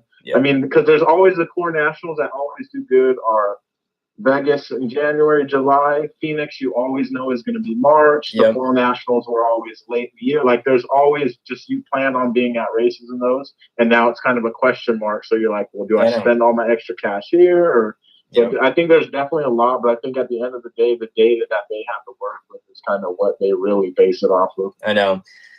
Well, let's if you want to stay on the line, I'm going to run through some of the comments, and we'll see. Definitely. So Dilholmes writes, why is everyone bothered about moto count? Why not just focus on a good event? Which is kind of going back on what you and I both have talked about. And I mean, we have to talk about moto count because, unfortunately, USABMX is all about moto count. And if we keep a race in the same place, it creates a tradition. As long as the track is good and the facility is fun, and it just creates that tradition, those moto counts go up. But I think focusing on a good event, and I think honestly, like, if you think back to the 90s and early 2000s, they were focusing on good events. I mean, and it wasn't even just them. It was GT, it was Rich Long, and all these big factories that, had all this money into the sport. They were focusing on creating great events on the West Coast and on the western half of the country. Whereas now it's just, the track operator really is like up to the challenge of being like, okay, I have to create a really good event. Because USABMX will put up their flags, and they'll put up their tent, and they'll bring in their truck, and that's going to be about it. So. Yeah, definitely. And I mean, I remember the one thing that stands out to me is the look of a BMX race. From the mid-90s, the look of the BMX race from then till now is so much more different. I mean, that was like, every factory team had a big rig. Like, you didn't show up with just 2 10x10 easy ups, and that was the factory pit. Like, no. You had the whole 9 yards. So I think at the same time, it would be nice to have more of those marquee nationals. And like I said, even if you could just kind of ping all the factory dudes and be like, what races are you guys going to earlier in the year? Like, let's make 5 of these races, and let's just make them look factory top to bottom. I mean, I'm sure you could do that still at Black Mountain. I mean, it's kind of been the same layout forever. That place just is waiting for it. And it's probably one of the nicer layouts on the series. Definitely. And probably the closest to saying, like, that's kind of that mid-90s era look to it. Yeah, exactly. But it would be cool. And I know Dale has the same thought, because I've seen him ping about it, that, like, he just wishes Vendor Row looked just a bit more legit. But it would be cool to kind of see USA kind of just, even if they just sent something out to all the manufacturers and were like, yo, we're going to try to really make a concerted effort if there's anything we can do to help you guys with this or whatever. But I think definitely getting those marquee events back, even if you can only focus on a few, but get it a little bit off the track operator and maybe a little bit more on the sanction and say, you know what, this one, we're going to try to make this race look a lot better. And another thing, too, is kind of the elephant in the room. I mean, I remember when a race used to run late in the mid-'90s, you'd be out Saturday night running your main at 10:30, 11 o'clock at night. Like, those races were big and they ran long. Now it's like, do people still want to do that? I mean, I know me, I'm hardcore BMXer. I want to be there all day, and I just enjoy that. But, like, at what point is USABMX, maybe 220 is fine for moto count for them. Maybe they're making enough money at that point, and they know they're going to be done by 7, 8 o'clock at night, assuming there's no breakdown, nothing goes bad, nobody gets too hurt or whatever. So maybe that is what works for them. I mean, who knows? I know. It is kind of crazy because, we used to run, so late on that Saturday night, and now, it's even weirder being on the West Coast in some of these smaller races and leaving at 5 o'clock on a Saturday, and you're just like, whoa. And then you do sit there and go, what am I supposed to go do? I just want to hang out in the team pit and race my races and bullshit. So, so moving on to the next one. Let's see. Monty Cavadani said the rumor is that Whistler might have a national this year. So that would be freaking sweet because it's Whistler. And then we could finally maybe have a Northwest type-esque Vegas in a sense of, because Whistler is that party town, just like Vegas is. I mean, it's not gambling, but it is a party town, and it could turn into that kind of thing. So that would be really rad. Let's see. Brandon Bonneau. Oh, there's one more. Christine Bailey writes, even just making the mainland Western BC Nationals exempt from the 1-to-1 rule would help. That's 3 races, Chilliwack in May and October, plus the other that rotates in the Vancouver metro area. So even that would help too. So Christine Bailey, she's a little girl that races from Washington, and very true. So even if it was just those 3 races were, considered, not that 1-to-1 rule, would be a huge help. Brendan Bonneau writes, like I mentioned on GMO's post, it would be cool to see USABMX divide up the states into 3 regions, West, Central, East, with the 8 nationals plus the grands. That way, each region can race for the respective amount of results needed for NAG or national. Oh gosh, this is long, Brandon. And then my eyeballs start to tell me that they're 38 years old and they don't work as well. If a rider needs to improve on their results or have those bucket list nationals tracks, then they can do their extended travel if wanted. Give each region 4 or 5 men, women, vet pro races. Let's see, try to make it more balanced rather than bidding process. So basically he's saying a lot of what we're saying too throughout the show tonight. It would be nice to see it more balanced and bringing back, elite races in every region. So that is a good point. So obviously, unfortunately, the pros of yesteryear complained so much about racing so much, which is ironic, that they, so for some of you listeners out there, and Nick, too, that in the late 2000s, I think it was, or sorry, early 2000s, all the pros were complaining about having to race so much between ABA and NBL. Well, then both sanctions went to a kind of an AB type thing where certain nationals were for AAs and certain weren't. Which at the time when there was 2 sanctions, it kind of made sense, but at the same time, it did hurt for some of the smaller nationals where kids wanted to see, all the top AAs and didn't get to anymore. So having specific weekends in each region, making sure, because for instance, I mean, the Northwest, well, in California, the whole entire West Coast doesn't have an elite race. Like Oregon, Washington, California, no elites will be racing in those 3 states. And I do believe it hurts. I mean, I believe it hurts the local communities and local scenes and even the local cities saying, there's going to be top AA pros, bring out your local, local city to come see these top AA pros race. You can't do that any longer. So I don't know what you mentioned earlier, Nick, that you don't see it being a big deal, not having elites there. What are your thoughts on that then exactly? So my thought is moto count wise, it doesn't impact that much. I kind of, as we all know, I had my state finals and we kind of had a bunch of drama if we wanted to host a certain event or whatnot. So over the last year, 18 months or so, I've kind of monitored pro racing versus if there was a pro-am, if there wasn't a pro-am, if it was open, whatever, things like that. I think the real problem, and I mean, it's a problem for us, the end user, consumer, whatever. We want to see the elites as much as we can. But I think at some point when we brought in the Olympics and we weighted all the finishes on just UCI points, and now they're kind of earning spots to get their countries into the Olympics and whatnot, I don't know that the elites themselves, and I mean, we'd have to ping a couple of those high caliber elite riders and be like, would you guys even want to go to all these other races for what they consider meager pay? I mean, it's good money in my opinion, but I'm also not training 90 hours a week to go make that money. But for what they consider, and I mean, we're just going off their grumblings, they're not going to be paid enough. They're barely going to kind of cut even on the weekend if they do 2 podiums or whatever. I can only go off of the races I've been to, and there's been small turnouts for pro racing, period. So to me, I'm like, it could. I think at a lot of these races, it could not even happen, and I don't even think that anybody would really notice outside of 1 or 2 Facebook posts.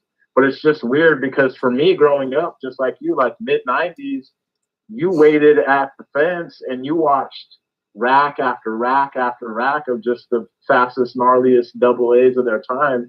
And you hung out and you waited the entire time because that's what like was the highlight of the day. And now it's just like, I mean, I was at Lemoore a couple of weeks ago and I think they had 9 people were the biggest day, and that was with Brooke Crane entering. But essentially the other 2 days, I think there was 5 and then 4 or 5 or 6 or something. So it's like they've gone from qualifying, like when I think of AA race, I'm thinking 30 dudes, quarters, the whole 9. And now it's essentially just the total points. You're just running low points. And that just makes me think of Pro Cruiser. Like we did Pro Cruiser like that for 2-3 seasons. And then it was like, you know what? This is kind of just a joke. Because at that rate, I mean, 6 dudes, even if they all paid $50, that's a $300 pot. Like nobody's even cutting remotely close to even in that scenario. And it's hard to get somebody who has Olympic aspirations, like, hey, come risk your neck for a $300 pot that you got to split between 2 or 3 people that podium. And that Olympic dream you got, hope you don't drop a foot off the pedal and roll an ankle or anything, and then you can't train. So I think it's all in a weird spot. I don't know exactly how to fix it, but I think the pros definitely need to be at more races and get more exposure, but they also need to show up. Because I think the attendance is slacking in a lot of that area too. The thing the one thing I was thinking while you were talking too is that I think could possibly be a solution to having pros at more races again is like you're always going to have your Connor Fields, your Corbin Shiraz, and they're probably not going to go to smaller nationals. But if at one point we got back to this mark of, when you earn X amount of dollars, you turn AA, and you almost had like in a range of 2 classes of AAs, because there's so many guys, and right now maybe that's the Pro-Am, the Tangent Pro-Am thing and whatnot, but right now you always have so many guys that kind of get into that AA or elite rank, but they can't hang with the top 8 to 10 guys that are at every race trying to get Olympic points, and obviously they're not all American, so it almost would be nice to see these other nationals get elite races that they know probably Corbin and Connor aren't going to show up, but at least like Tanner Sebesta might be there from Texas and he's going to get a win. And then all of a sudden you've got more people going up for the title. It's not just the Joris and Connor show. And in this year, it's only the Joris show.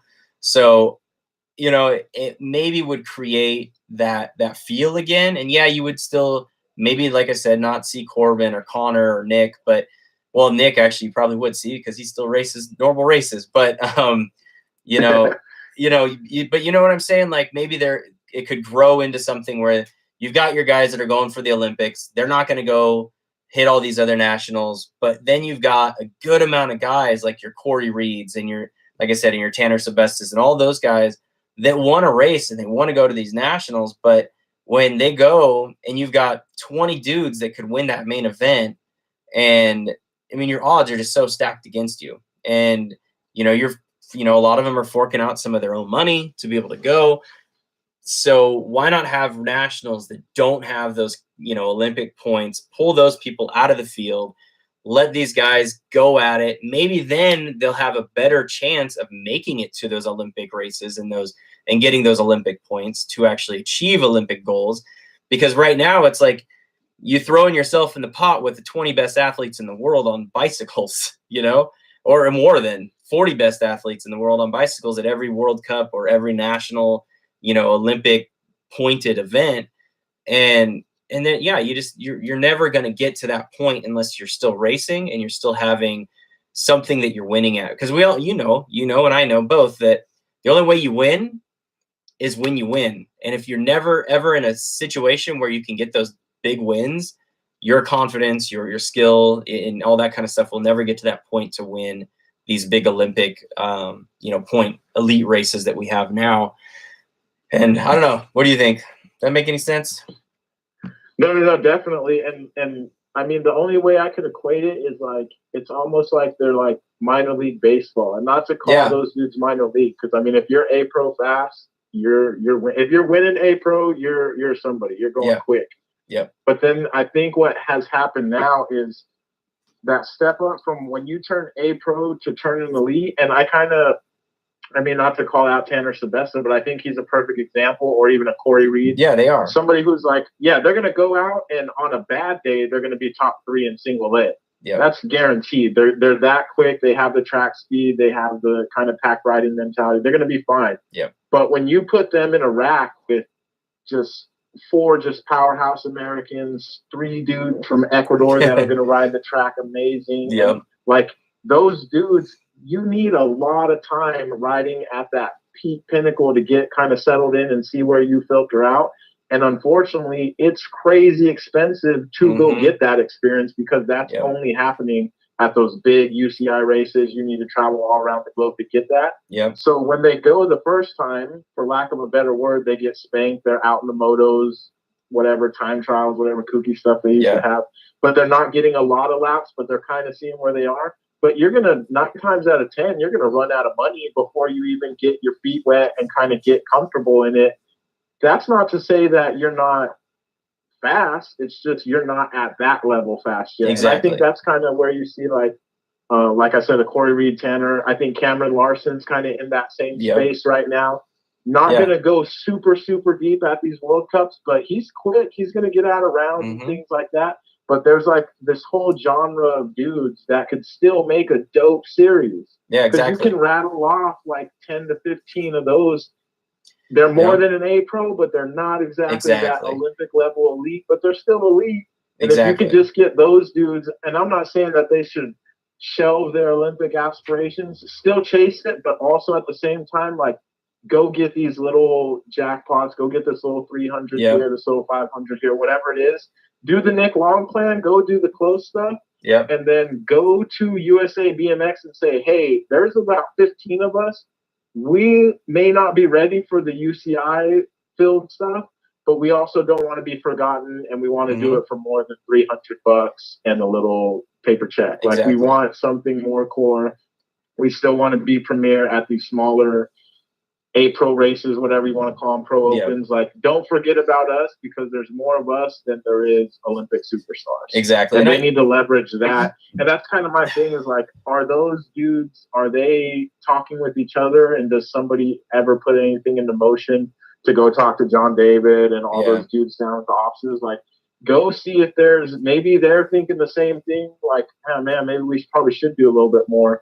Because I mean, those payouts, they're not the most justified. And could USABMX spend some more on it? Sure, they could. Is it in their right business mind? I think long term it would do good, because you want those classes, because those are the dudes that are really selling bikes. They're at the smaller races. They're more approachable. Not to say that Connor and all those guys, Corbin and Jordan, not to say those guys aren't approachable, but it's a whole lot easier to get a signature or have a conversation at a Lemoore race than it is at an Argentina race. You know what I mean? Well, and then going further into that a little bit, and just kind of, I want to kind of bring it back to growing these local scenes and growing these nationals that we do have on the West Coast to allow us to get more nationals, is that when you have a, like, so like if we had Corey Reed and Tanner Sebesta on the line right now, I bet you they'd say, no, I don't want to race pro open all the time because I'm in this class with this fresh new A pro kid that just came out of amateur and they're just going for broke, and you know they're out there not riding correct yet, they're not riding smart yet. So having their own class, so maybe even call it AA, they could give A pro, AA, and elite. And elite are those races that are for Olympic points. AA is AA. Those AA pro points go in with whoever races elite races for the overall title.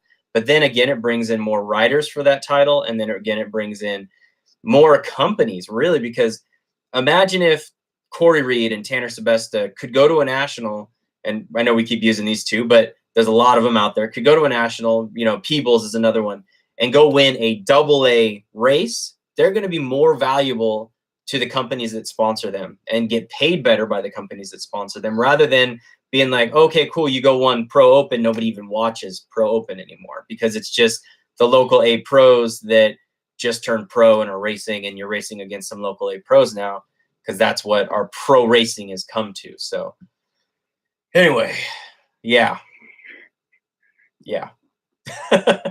So let's move on. Let's see. I'll have you stay on just while I scroll through the comments really quick, and then I'll let you go. But you'd see Aaron Mariani said you need local racers and people going for the experience to get the higher rider count. That's why Vegas and the holiday races bring higher rider count. It's a vacation with your BMX family. The national riders will be there no matter what. He's mostly right. Yeah, the vacations. There are people that like to go there for vacations, but let's see. Dale Holmes said he agrees with something that we probably said a long time ago because we've got like 52 comments recently. But let's see. Nick is our guy here in NorCal. He has knowledge, says Jason Silva. Dale Robinson writes, interesting, little fist bump. Let's see. Cody Harris. I miss Vendor Row in the big rigs that were there when I was a kid. And we hit on that a little bit ago. Definitely do.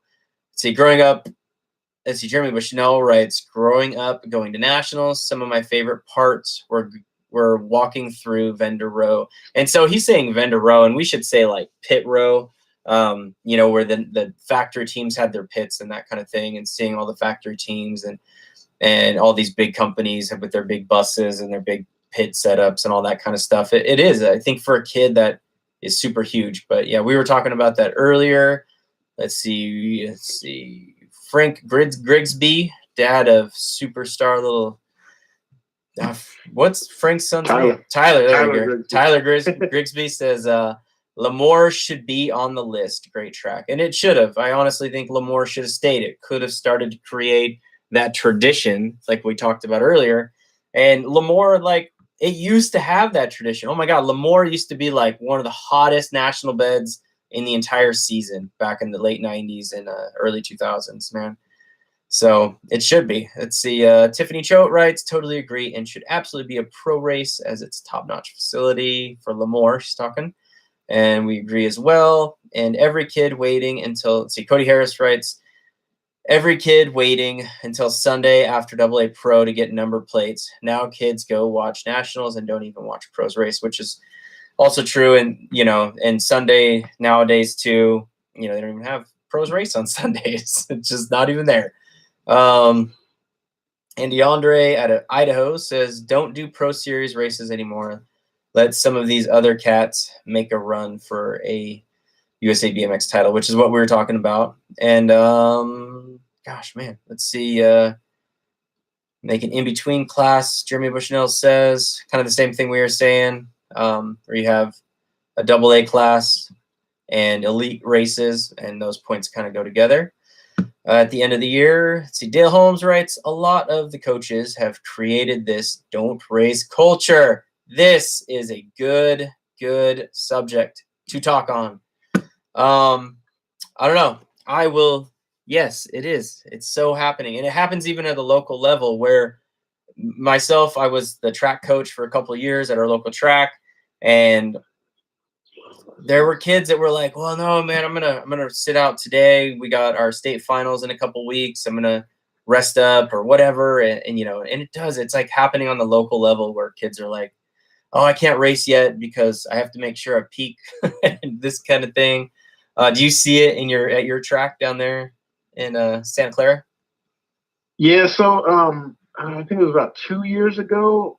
What we did was we basically got rid of practice in the sense of we used to have, it was $10 racing and $3 practice. So we had some issue with getting people to pay for practice because typical dirtbag BMXers, if they can save $3, yep, they will dudge dock and dudge and try to do anything they can. So what we eventually did was we just got rid of $3 practice, and we were like, okay, it's racing.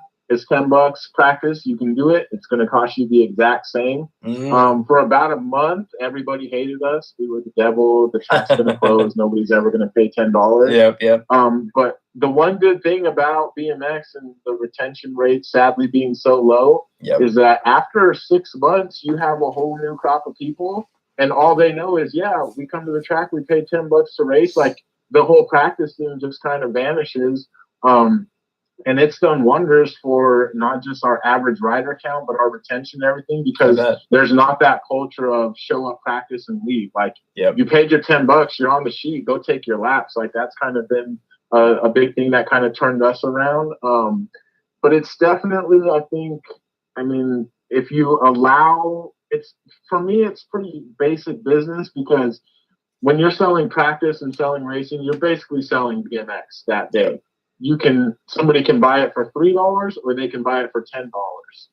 Knowing the demographic, everybody's going to take the cheaper price because they're just getting laps on the track. So for me, it was easy to be like, yo, if they're going to come and buy something and they're okay with paying 10, but they're even just more happy with paying 3, but if they're supporting your track, that $7 in between, if you're going to put that back into the track, then there's really no shame in taking that, especially when you're going to be doing more for them anyway.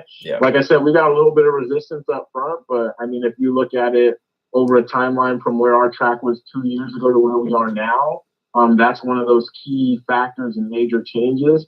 And just like you said, it trickles down from pros all the way on down. If you allow somebody to just come use the track and then dip out, but you never kind of get to see a value in that, then that's kind of something that every track operator, I think, should look at and kind of see what works for them, where kind of their limits are, what they can push. But yeah, we at our track, we don't even have like a straight up practice night. I know a lot of tracks will do like one night where they just open, they just run gates, it's practice only.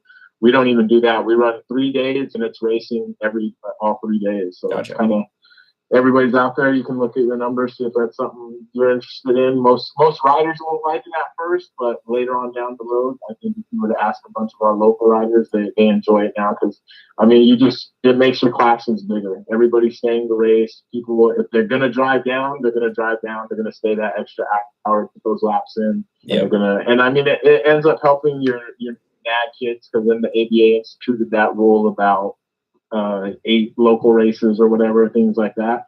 And so, I mean, it ended up, the ABA kind of caught up to what we were already doing anyway, but a lot of people will come just because we'll have those classes made, just because everybody's staying.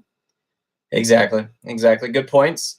See, I want to keep getting down here. I've got like 58 comments to get through. So if you need to duck out at all, you've been on for about 40 minutes. So if you need to duck out at all, or if you want to stay on, let me know.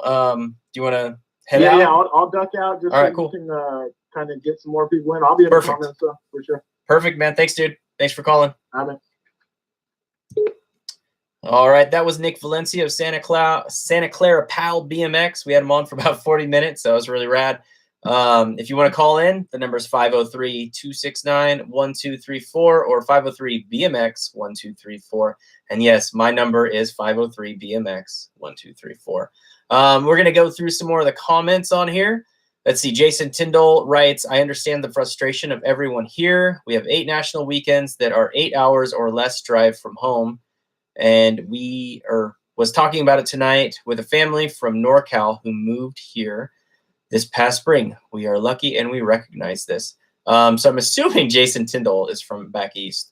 And yes, you are lucky, and I'm glad you recognize it and feel feel very fortunate. And unfortunately, I know that the East Coast guys used to be like, God, dude, there's like 10 nationals in California. It sucks.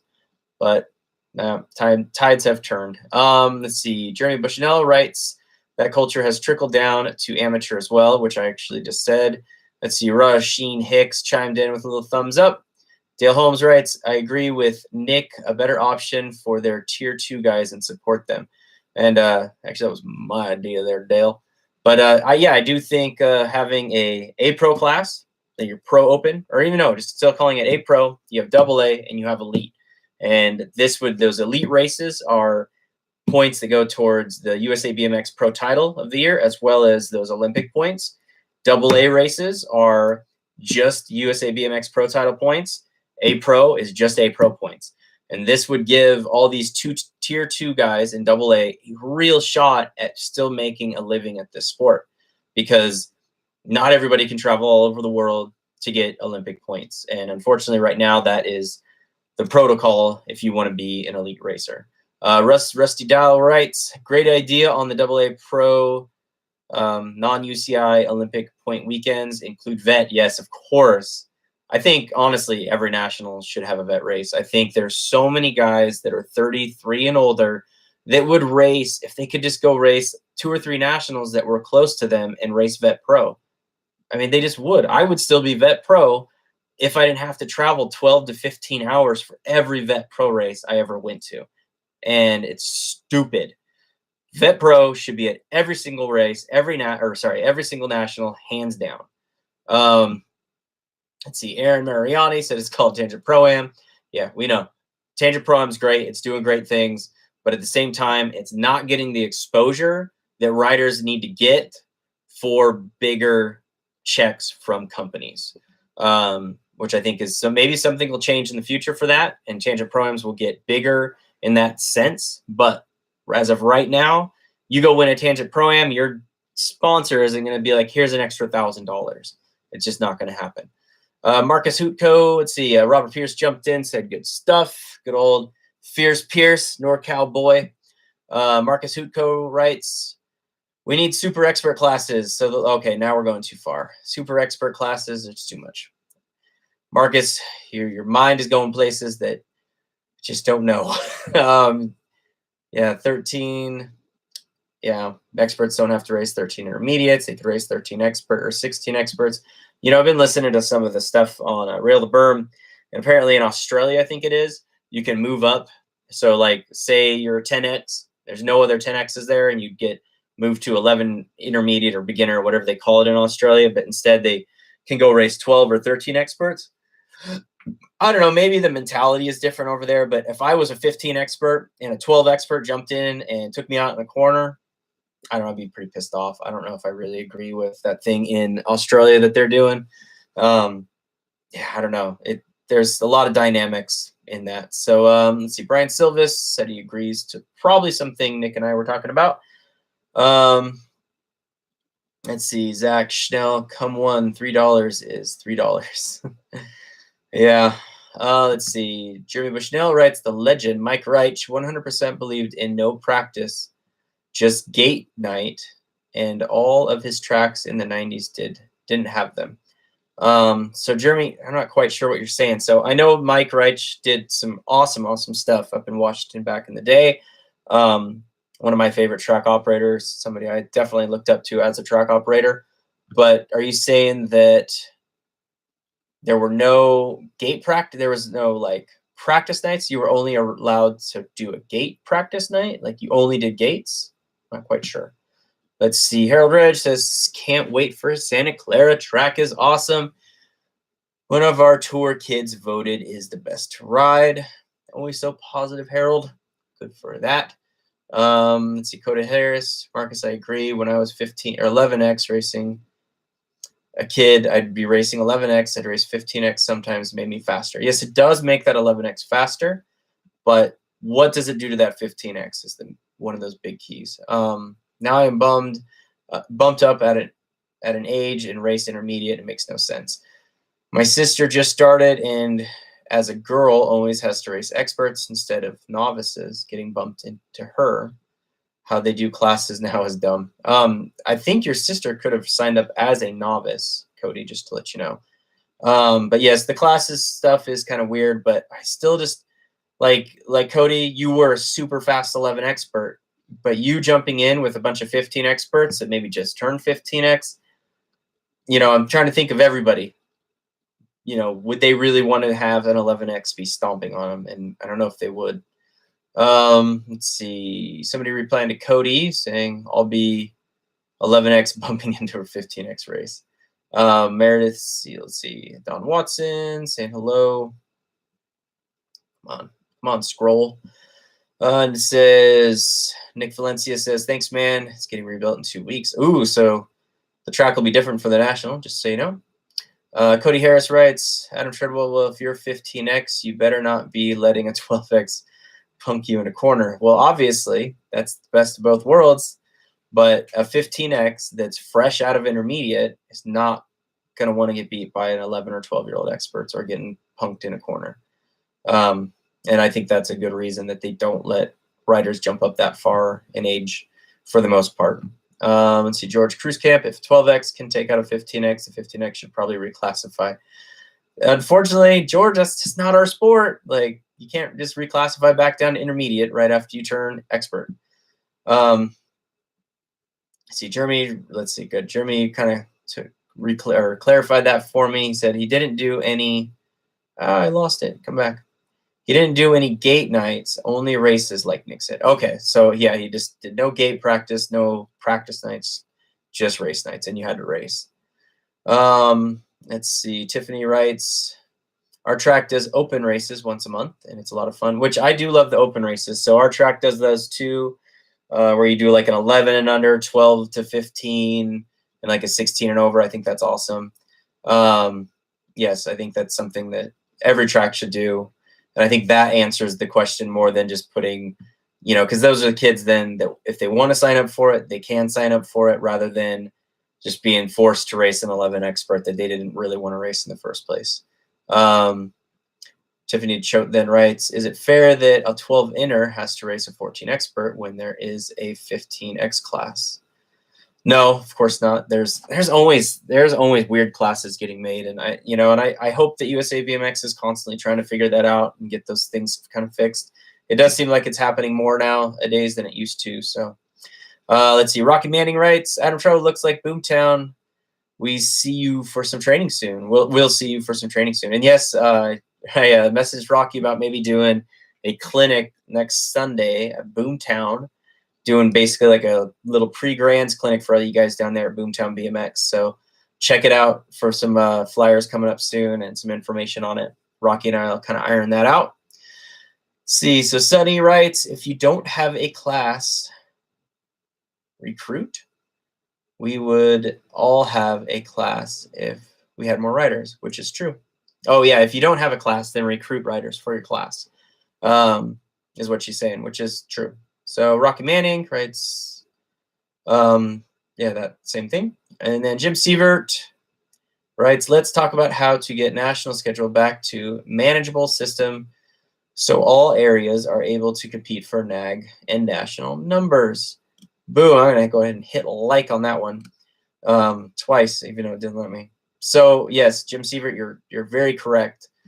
We do need to figure out how to make it to where, yeah, everybody has a logistic shot at getting a NAG plate, not just if you live in the Southwest or if you live in Texas or Midwest, or and now you can live anywhere you want on the East Coast. But yeah, it is, you know, pretty bad.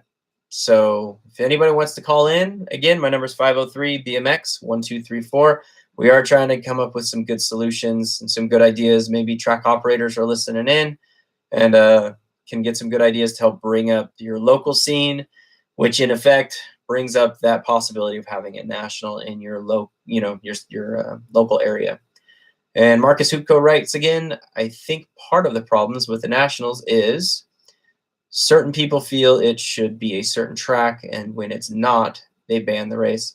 Yeah, I know, Marcus, you're talking about some of the riders banning certain national stuff, and it is weird. And like I said in the very beginning, obviously that stuff shouldn't be happening. If the track is near you and it's a national, you should probably just go to it, unless you're not a national rider and you're not doing nationals. But if you are, you should go. Zach Shell writes, as a 24X, I've gotten stuck with 13 eyes before when there was 3640 expert on the same day. System didn't make sense. Yep, there is weird stuff going on with that system. 3640 expert, I've raced 13 experts. Yeah, and most of the time I don't say so.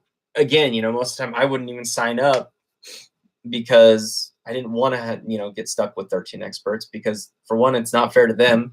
For two, it's not, doesn't make me feel any good, or doesn't make me have any fun or anything. I just go do my full laps, by myself. So, if you have a track that has enough riders and, you can force those riders to all say, no, there's no practice and you can only race, then that's really great.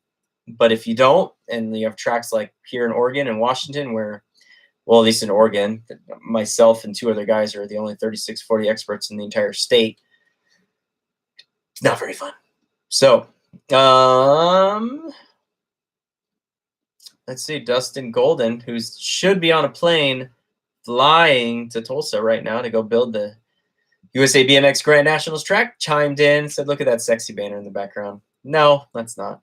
It's the only banner I have at the moment. I need to get a Northwest exposure banner. So if you want to donate $60 or $40 to get me a Northwest exposure banner that I can put up behind me, if anybody wants to donate that, I will immediately go and order the banner and get that going. But as of right now, we're just doing some t-shirts, $15 a pop.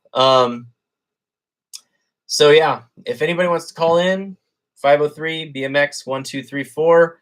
I feel like, we've been going for 2 hours now, but if there's anybody else out there who wants to chime in, hit a message. I will say, let's, since nobody's chiming in right now, I'll kind of go over some main bullet points, if I can remember them all. A lot of our goal today was coming up with ideas and ways that will help the West Coast not continuously spiral down into, maybe only one national in Oregon and one national in California. Let's see, real quick. Nick Valencia writes, Dustin needs to move that pro set one straight earlier. Give me a chance. Yeah, probably. Yeah. So he's saying, because the pro side is going to be on third straight at Grands this year. And yeah. But yeah, so Washington has no nationals. Canada will probably get 5, but to get all those scores, you have to match them with an entry at a U.S. national. So you have to still hit more nationals in the U.S., where if you're from the Northwest or NorCal, that gets, pretty difficult pretty quickly. One of the things we talked about is possibly turning Redmond into a 3-day national. I really just, if anybody at USABMX is listening or watching this, I really just don't understand why it's not. I went through some facts earlier. There's 3 nationals on the West Coast, or western section of the country, that have 3-day nationals. There's 5 in the East, and then 3 in the Midwest. Not really sure why we don't have more. I think Oregon, Redmond would be a perfect place to have that 3-day national. Hell, all 3 of them, the whole West Coast should probably all be 3-day nationals. It might actually, work, and people might actually be able to make the national scene work for them this year if you're living in the West Coast. So please, maybe just consider that. It's not something that would change your scheduling too much. It's not something that would change your payouts or anything like that. It's something that'd be really easy. You wouldn't have to deal with city stuff at all. Please, it would be really helpful. Let's see. Nick Valencia writes really quick. The only reason I could think why Redmond is not, when does that little camping expo end? Good point. Yeah, I'm not really sure. Let's see. Rocky Manning writes, that would be great. And then yeah, Nick Valencia writes, and doesn't it end like right before the race on, I'm guessing he's talking about on Friday, which is possible. But I don't, honestly, like, after going there all these years, I forget that expo, the RV expo and stuff, is always going on, and I never really notice any kind of traffic or any kind of weirdness going on between the 2 events going on. So I would hope it wouldn't, you know, play in any effect. But now that being said, if it did, there's no reason that Santa Clara shouldn't be a 3-day, or the other one, Bakersfield. I mean, they should just both be 3 days. With only having 3 nationals on the West Coast, those should be 3-day nationals. Both Vegases are 3-day nationals, and Utah are 3-day nationals. And not everybody can make it to Utah. Utah's kind of far out there for a lot of people, so and whatnot.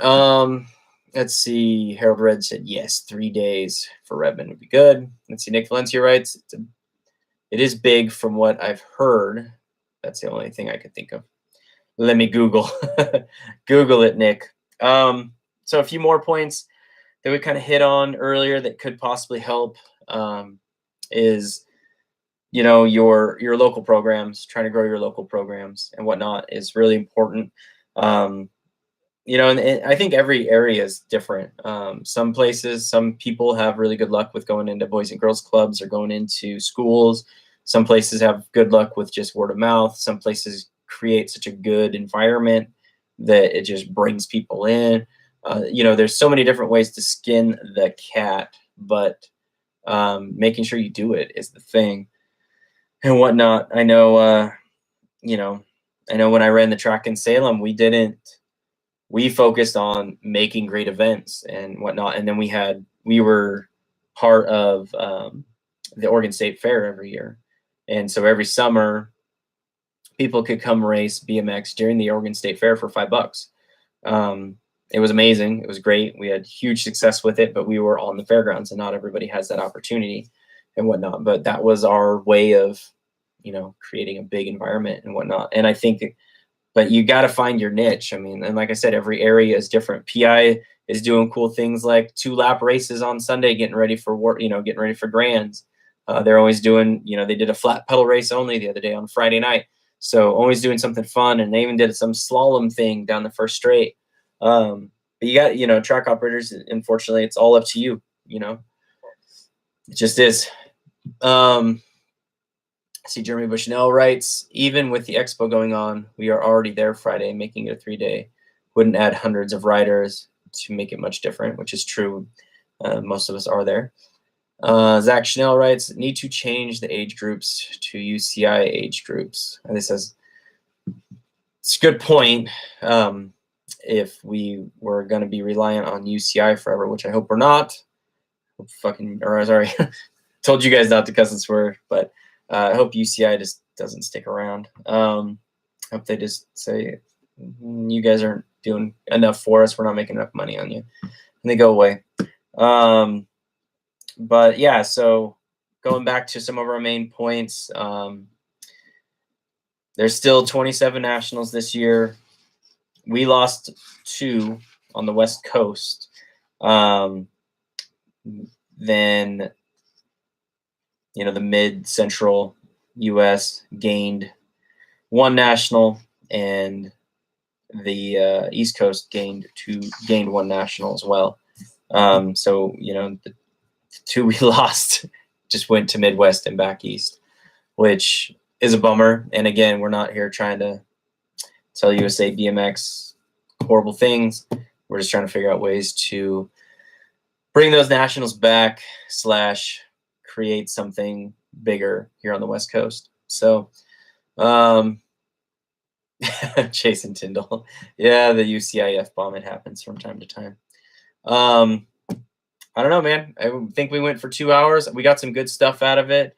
I hope it helps. I hope it does something other than maybe the only thing it does is created a central platform for people to voice their opinion rather than being all over the board and, you know, cussing and swearing and telling USABMX how horrible they are. And, you know, in this sense, we're trying to do something a little more constructive and hopefully create the West Coast how it used to be big and not just let it keep going down in a big spiral.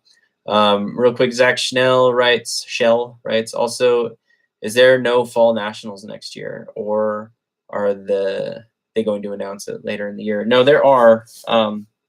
So 2019 schedule.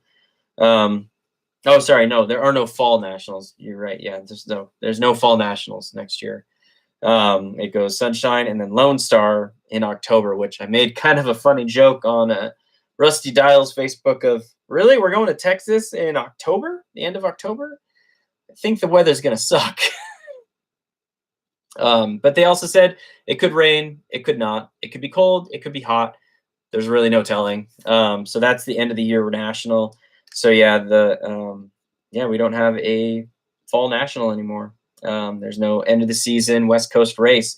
If you are racing your last freaking race on the West Coast, western half of the country, it's going to be Santa Clara Powell at the Summer Nationals in August.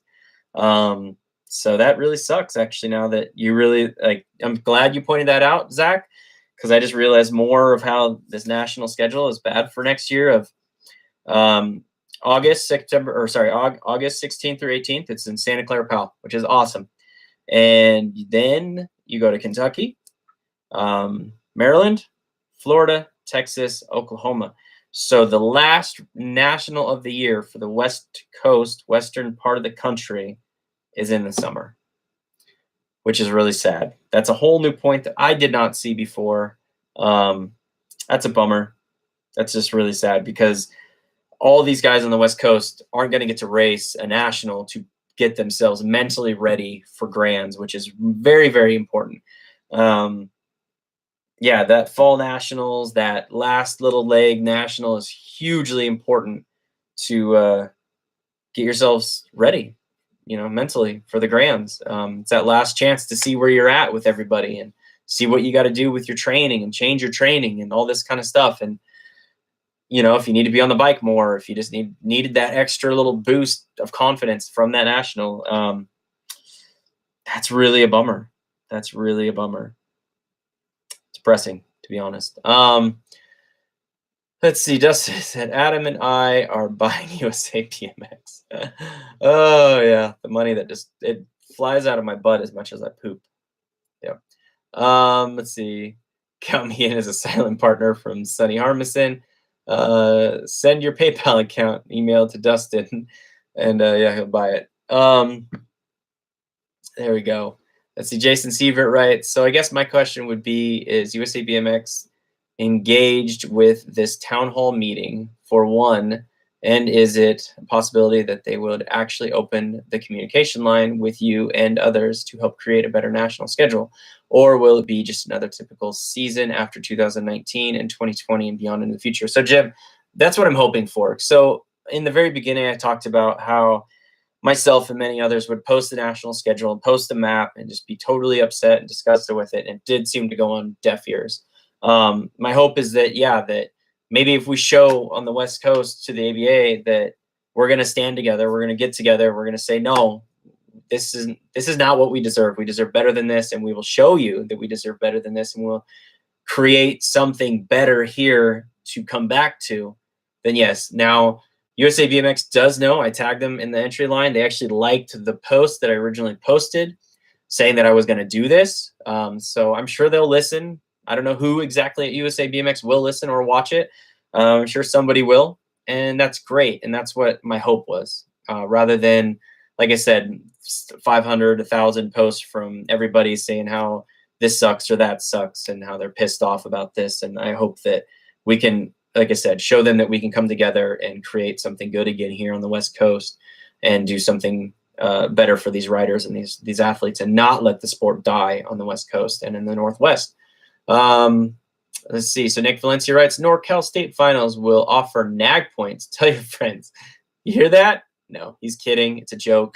But right? Seriously? Mike Ryan writes, I thought Lemoore hosted an awesome fall national this year. I'm a little biased since it is our home track. And I agree. I'm sure they did.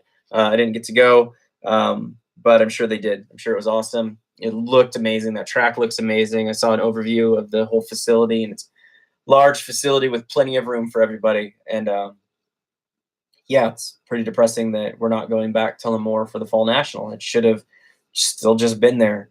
And again, unfortunately, it's going, that weekend is going to Lone Star, Texas, because that track isn't built yet. Probably won't get done until midsummer.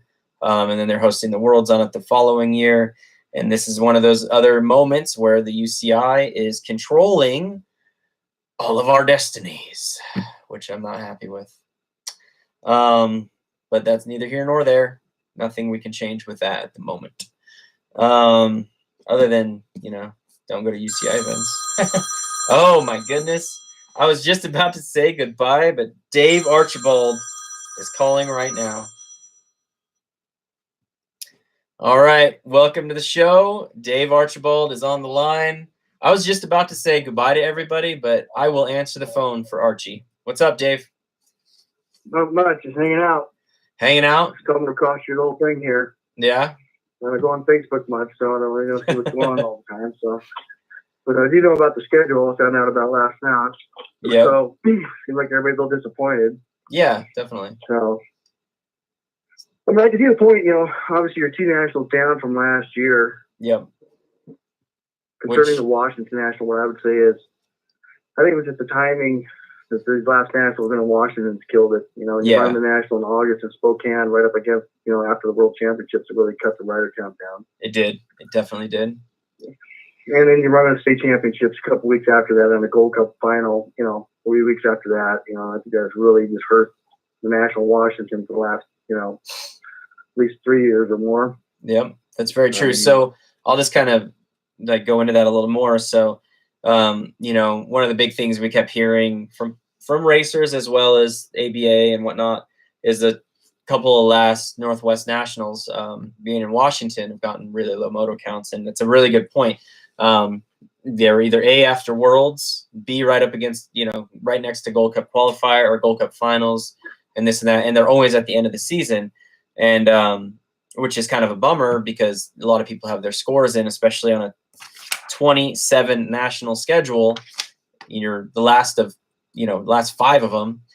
Those nationals are going to be lower in rider count, and that could be something, hopefully maybe USABMX can look at one day, is maybe dropping some of these nationals and having less of them to where, and I always say it on locals, but I mean, you got Spokane, and that was right against the world. Okay. Yeah. And top-notch facility. I mean, you can't say anything about the track and the facility. Top-notch. You go back to Richland on the last couple nationals there. The last one they had there, as I can remember, about 3 years ago, they ran a national in North Carolina the same weekend. You run it in the later part of September. Same with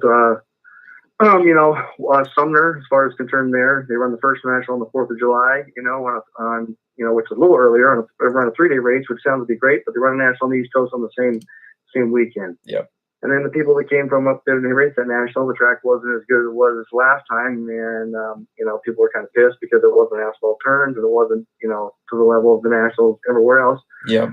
So people were like, hey, I'm not coming back, even though it was kind of cool, old school racing and all. But yeah, I loved it. When you're used to racing on a certain level, and all of a sudden you go back, it's just like, and I know the local people were kind of like, well, dude, what's up? People were pissed. It's like, I thought it was kind of cool. It's like, well, I spent $1,500 to come here, dude, and my kid was winning the main and slid out in the corner because of some loose dirt, you know what I mean, or a pothole that disappeared. You know what I mean? It's like it's not cool. You know what I mean? I can understand both sides of it. You know what I mean? It's like, granted, I've grown up racing that kind of stuff, but if I was flown across the country to Louisiana or someplace and it happened to me, I'd be pretty pissed too. You know what I mean? Exactly.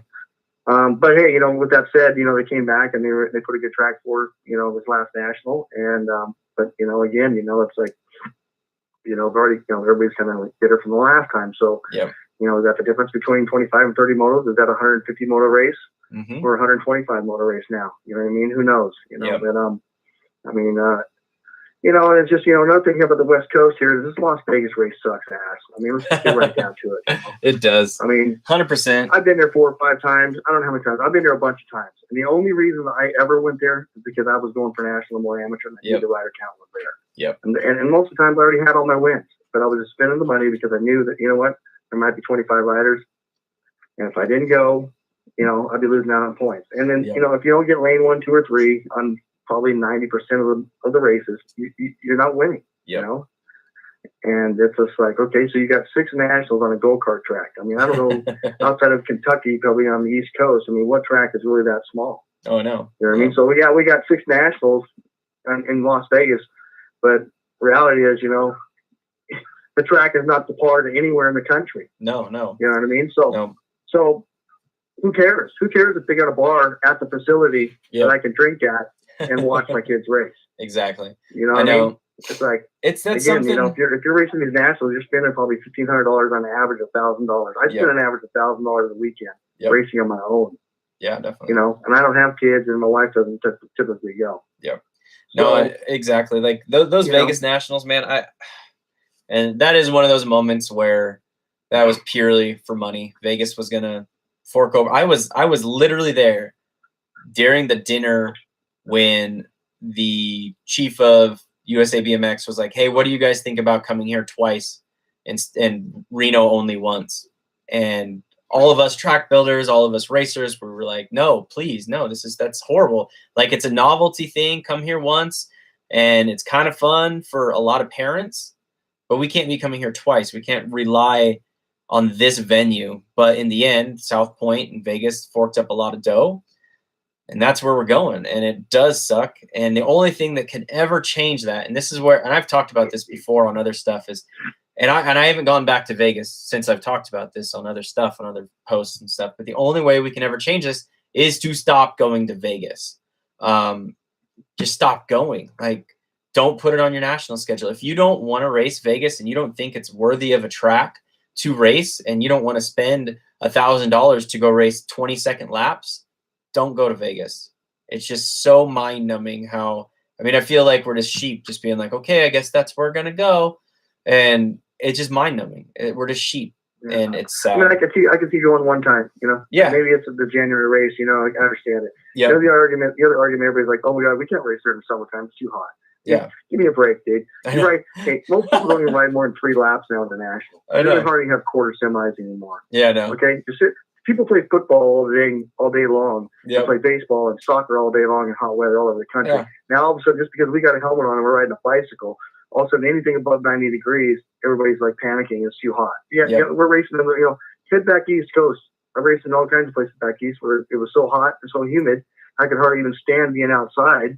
More or less being on in my uniform riding around the track. I don't hear everybody complaining about those races. No, but it's a West Coast race. And it's a dry heat. Oh my God, you're gonna die. It's like, hey dude, it's your responsibility to water up and put nutrition in your body and be prepared. If you want to be a nag rider, be national number 1, you should be already thinking of that ahead of the game instead of worrying about conditions around you. Exactly. I know, man. It's like, I mean, you get a lot of excuses from a lot of people in different ways, and it's just like, you know what? Hey, I mean, you got to prepare. I mean, I've been to races where I've been in Oregon where it's 5 degrees outside. Okay, you still had to prepare, even though we were racing inside.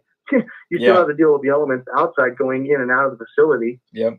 You know, I mean, it's disappointing because I was looking at the schedule. So, I mean, I'm pondering about coming back next year. You know, putting back the season. I've been gone for a couple of years, and I was pondering about coming back and doing one more year, going for it at 50 and coming back and trying to get NAG one. I was like, okay, I'll just do. And I was looking at the schedule before it came back and thinking, I'll just do straight West Coast. Okay, I'm not going back east. I don't have the time to take the vacation.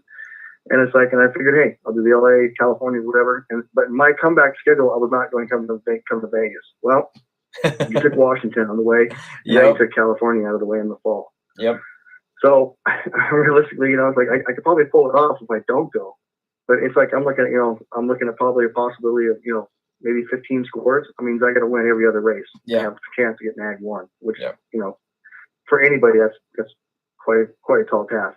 I ran the numbers today. If you wanted to be NAG or an amateur number 1 cruiser this year, if I would have raced, which I didn't this year, if I would have raced Vegas in January and Vegas in July and raced Oregon, that's just 8 main events right there. Yeah. And I won all of those. That would put me number 3 amateur, and I'd be 11 points out of amateur number 1. Let's just say some crazy thing, you show up at those 8 races and you win, and then you somehow win the Grands and you're amateur number 1. Yeah. And you did it at a go-kart track and one that wasn't much bigger, and then the Grands is the Grands. You know what I mean? It's like, racing, that's a joke. You should have to do it, you know, on these big outdoor tracks. Yep. You know, and with the better quality of riders and everything else, not relying on, hey, you know what, dude, I got the whole shot because I got lane 1 at, you know, Las Vegas fucking 4 times out of 6 mains. You know what I mean? It's like, and the other mains, you know, I was in third, but everybody crashed in the first turn. Yep. It's like, you know, hey, Reno's Reno. I don't know what happened there. I'm not into politics and things. You know what I mean? Yeah. Obviously, there's money involved and whatever. You know, I mean, Reno was just. I mean, you couldn't beat Reno. No, you couldn't. Like, yeah. And I mean, nothing against Oregon. I think that's a good facility, you know, but I mean, again, like you were saying a minute ago, why can't that be a 3-day race? So exactly. if you're going to limit races, why isn't California a 3-day race in August? Why isn't, you know, I mean, Salt Lake City's a 3-day race. Okay, great. But yeah, I mean, you want to cut some races out, make them 3-day races, you know, it's like, you know, but, yeah. But on the same hand, you know, with this schedule like it is, you know, I've been a firm believer, you know, because I've done it.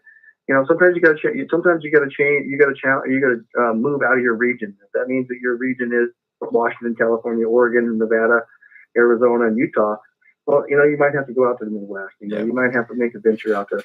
Well, you know, that's just it, though. I mean, places, you know? You might have to, but so many people can't afford to, and that's where they're going to lose people. And then, unfortunately, we're just going to lose people, which then we lose more nationals on the West Coast. Where that's why I feel like this downward spiral just keeps continuing, is you know, because it, you know, it's expensive. You just can't get out there, you know, and whatnot. I know for me to fly out of Medford, because it's Medford, Oregon, anywhere outside of California, Oregon, and Washington is $600 every time. Yeah. Every single time. And it's like, dude, it's so expensive. So one thing that Nick Valencia wrote is, and I was always really curious about this too, and why it didn't happen, but you know, legitimately, why isn't Reno coming back with Interbike being in Reno now? And why didn't it, you know, combine together, and Reno and Interbike were at the same time, and this big event could happen and whatnot. And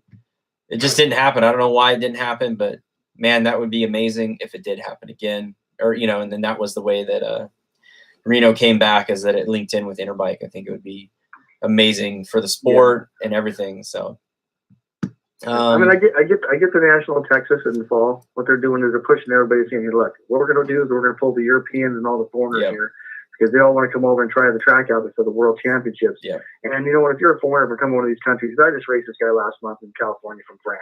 Mm-hmm. From my understanding, they had a whole crew of people, and they were here they're going to be here for like the next month, and they're going to race the Grands too. Yeah. And it's like, so here you're probably going to get a bunch of foreigners going to come over, and they're going to spend 30 days here in the United States, and they're going to race Texas, get the practice on the track towards next year, and they're going to be you know, they're going to might as well race the Grands too. You know what I mean? And it's like, so it's going to be a bam deal for them, for the ABA, and that race is going to boost. You know, you're going to get all the Americans to go. Because everybody's gonna be eager to ride that track, and then if you need scores at the end of the year, you're forced to go. Yeah, you know what I mean. And it's like, you know, Houston, Texas in October. Yeah, the weather's probably pretty decent, but you know what, a hurricane can be coming through there also. You know what I mean? That's true. That's a good point. But you know what? Hey, you know, you could have pushed 1 week. You could have pushed 1 week in the month of October. I know the Canadian Grands is the beginning of the month. You know what I mean? But you could have pushed the last weekend of September, made something work, and had at least a West Coast race. I mean, that's. You're talking 90. You're talking 90 plus days from the California National to the Grands, and you know that's probably the really most disservice the ABA is doing to the West Coast. It's not that we lost 2 races. It's the fact that you're making us travel, or most people travel quite the distance to even get one more race in. You know what I mean? It's like, I think the West Coast is deserving, whether it be in California, Washington, Oregon, or even if it was Arizona again. You know, something, you know, say, hey, here's your last race of the season. Get ready. You know what I mean? And, you know, they could have, you know what, you could have done it like this. You could have butted right up against Florida. You could have said, hey, we got the West Coast. I think they did. They have in the past, I believe. Yeah. You know, each coast got, you know what, and then the Texas race was stood on its own. If you wanted one more score, everybody from the East Coast got to go to Texas. Everybody from the West got to go to Texas. You know what I mean?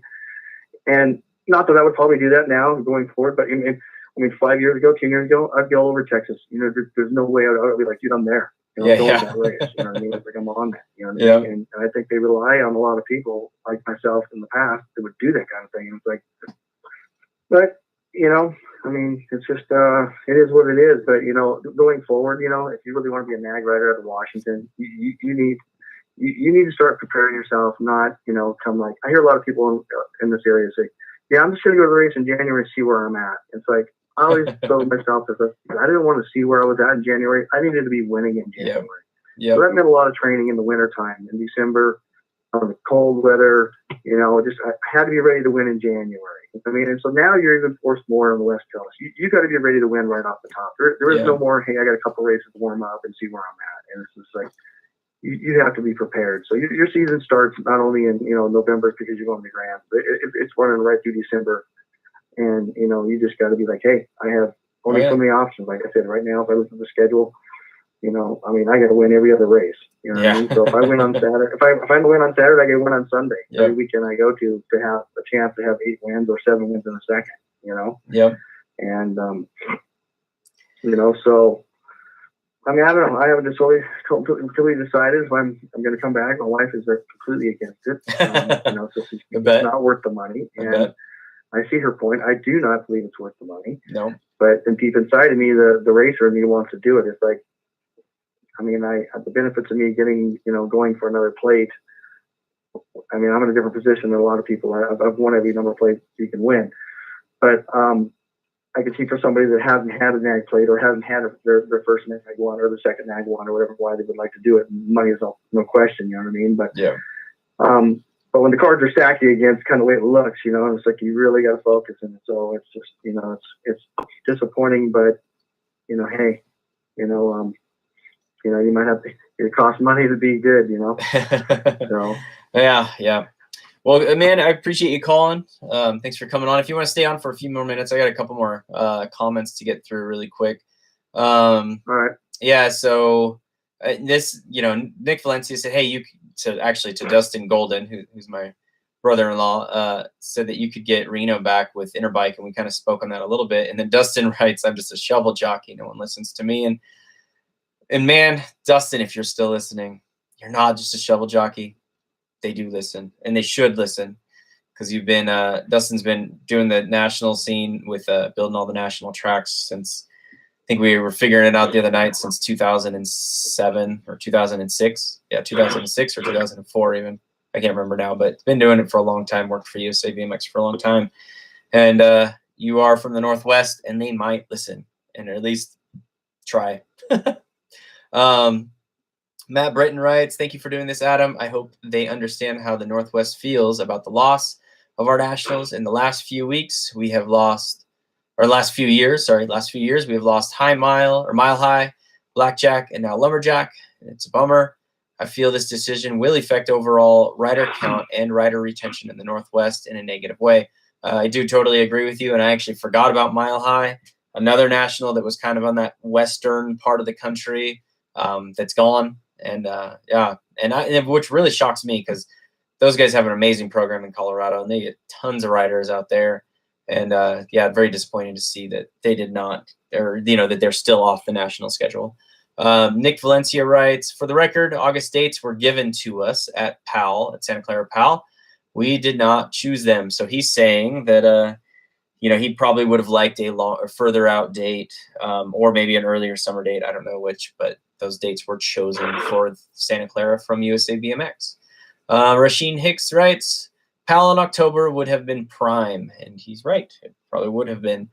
It's and also I don't know. August, is it hot? Is it hot in Santa Clara in August? I think it would be hot. It's hot up here, that's for sure. Yeah. So Brandon Benoz wrote, lost Land O'Lakes as well. Yeah, but they also got more over there, although not on the west. Yeah. So, anyways, other than that, I think that's about all I got. You want to add anything else there, Archie? Well, no, it just, like I said, I can understand where it's just like it's disappointing, but you know what? There's, like I said, again, if we were probably not racing in Vegas and then on a dinky little track, and you had 6 more opportunities on racing on a track that was, outside or like even if it was like a Reno type facility, you know what I mean? I think it would just, the pain wouldn't be so bad because you're actually racing on a real track. Yeah. You know what I mean? So, it's just like, I get the moto count, you know what I mean? If I get the money, I get who's paying and this and that, and I get all that, you know what I mean? Yeah. But it's just like I said, I think the last 3 times I went to that race was only because I was sponsored. It was on a factory team, and it was just like, and then on the backside of it, it was like, what if I don't go? And there was 25 riders, and I missed the opportunity of getting some rider count. I would have been kicking myself, you know what I mean? But as far as pure enjoyment goes, I never enjoyed that race. No. And I can't. And I never even stayed at the facility on top of it. I stayed down the street at a cheap hotel. Nice. I mean, you know what I mean. So like, I never even enjoyed all. I mean, I don't think I even drank a beer in that bar. You know. Yeah. So, but I mean, I get the allure of that. You know, that it's Las Vegas and the whole thing. You know what I mean? But I mean, I raced in Las Vegas in September before 106 degrees on a really crappy track. You know, and had just as good a time. You know, back in the day. Oh yeah, definitely. You know, I was there too, man. I mean, I was there too. I've also raced a full national in Black Mountain before in late October, and that was pretty awesome too. You know, maybe it wasn't 100 degrees, but it might have been 90. But it was it was great facility, and you're riding a wide open track. I mean, especially with people from the Northwest. Right now, everybody around here is riding a 600-foot track. Yeah. You know, this gives you an opportunity to go out and see, hey, where's your fitness right now? You're riding on a full-on 1,200-foot track. Yeah. And you're like, hey, wait a minute, I moved down on fitness, dude. I need to get on my downhill sprints. I need to go to the football field and do my 220 sprints. You know what I mean? And it's like, but you think you're all ready, because your last time you raced was August outside of some locals. You know what I mean? And maybe you don't have everybody in your group that's pushing you, so you don't really know. And now you show up at the Grands and you're up for the title, and it's like, dude, I'm like pretty fast around the 3/4 of the track, but the last 200-300 feet, I'm kind of lacking a little bit. My training wasn't where it was supposed to be and you didn't know because why? Because you didn't get the opportunity to race on a real track. Like right now, you could have raced in California, 3 weeks ago, exactly, and got an eye opening. You know what I mean? I have somebody in my class. I won't mention his name, but I think he got an eye opening. On what's going on, and I assume that person that he's probably checked himself and put a little more notch in his training program because he knows it's like, wow, as good as I thought I was, all of a sudden somebody's right here in my face. You know what I mean? Exactly. But without that race, he might have thought he was fine and go to the Grands and all of a sudden get blindsided. Exactly. It's like, 90 days is a long time in BMX. Most people can't even train more than 7 days. Exactly. And you try to tell people to train for 90 days. You know what I mean? It's like, it's really, especially when the weather changes. I mean, like a day like today, it was great nights outside around here. Yeah. But I didn't train today because I'm not going to the Grands. You know what I mean? So, but a day like today, I would have been out riding my bike. You know what I mean? I would have been sprinting. And definitely. Even if it was raining. Yeah. And that goes for even anywhere on the West Coast. So, but hey, again, you know what? If you want to be the best, it doesn't matter where you got to go. You got to spend the money. You know what I mean? So, I mean. Well, and I don't think this is necessarily. Don't go to Vegas and spend $1,500 because you're probably going to waste $300 or $400 on a bunch of crap at the casino anyways, and just fly off. Go to some race on the East Coast or in the Midwest. Oh yeah, definitely. Instead, yeah. You know what I mean? And then you don't have to complain because you got lane 7 and got second place because the guy in lane 1. Yeah, exactly. Exactly. You know what I mean? You said stop going. Just stop going. Seriously, like.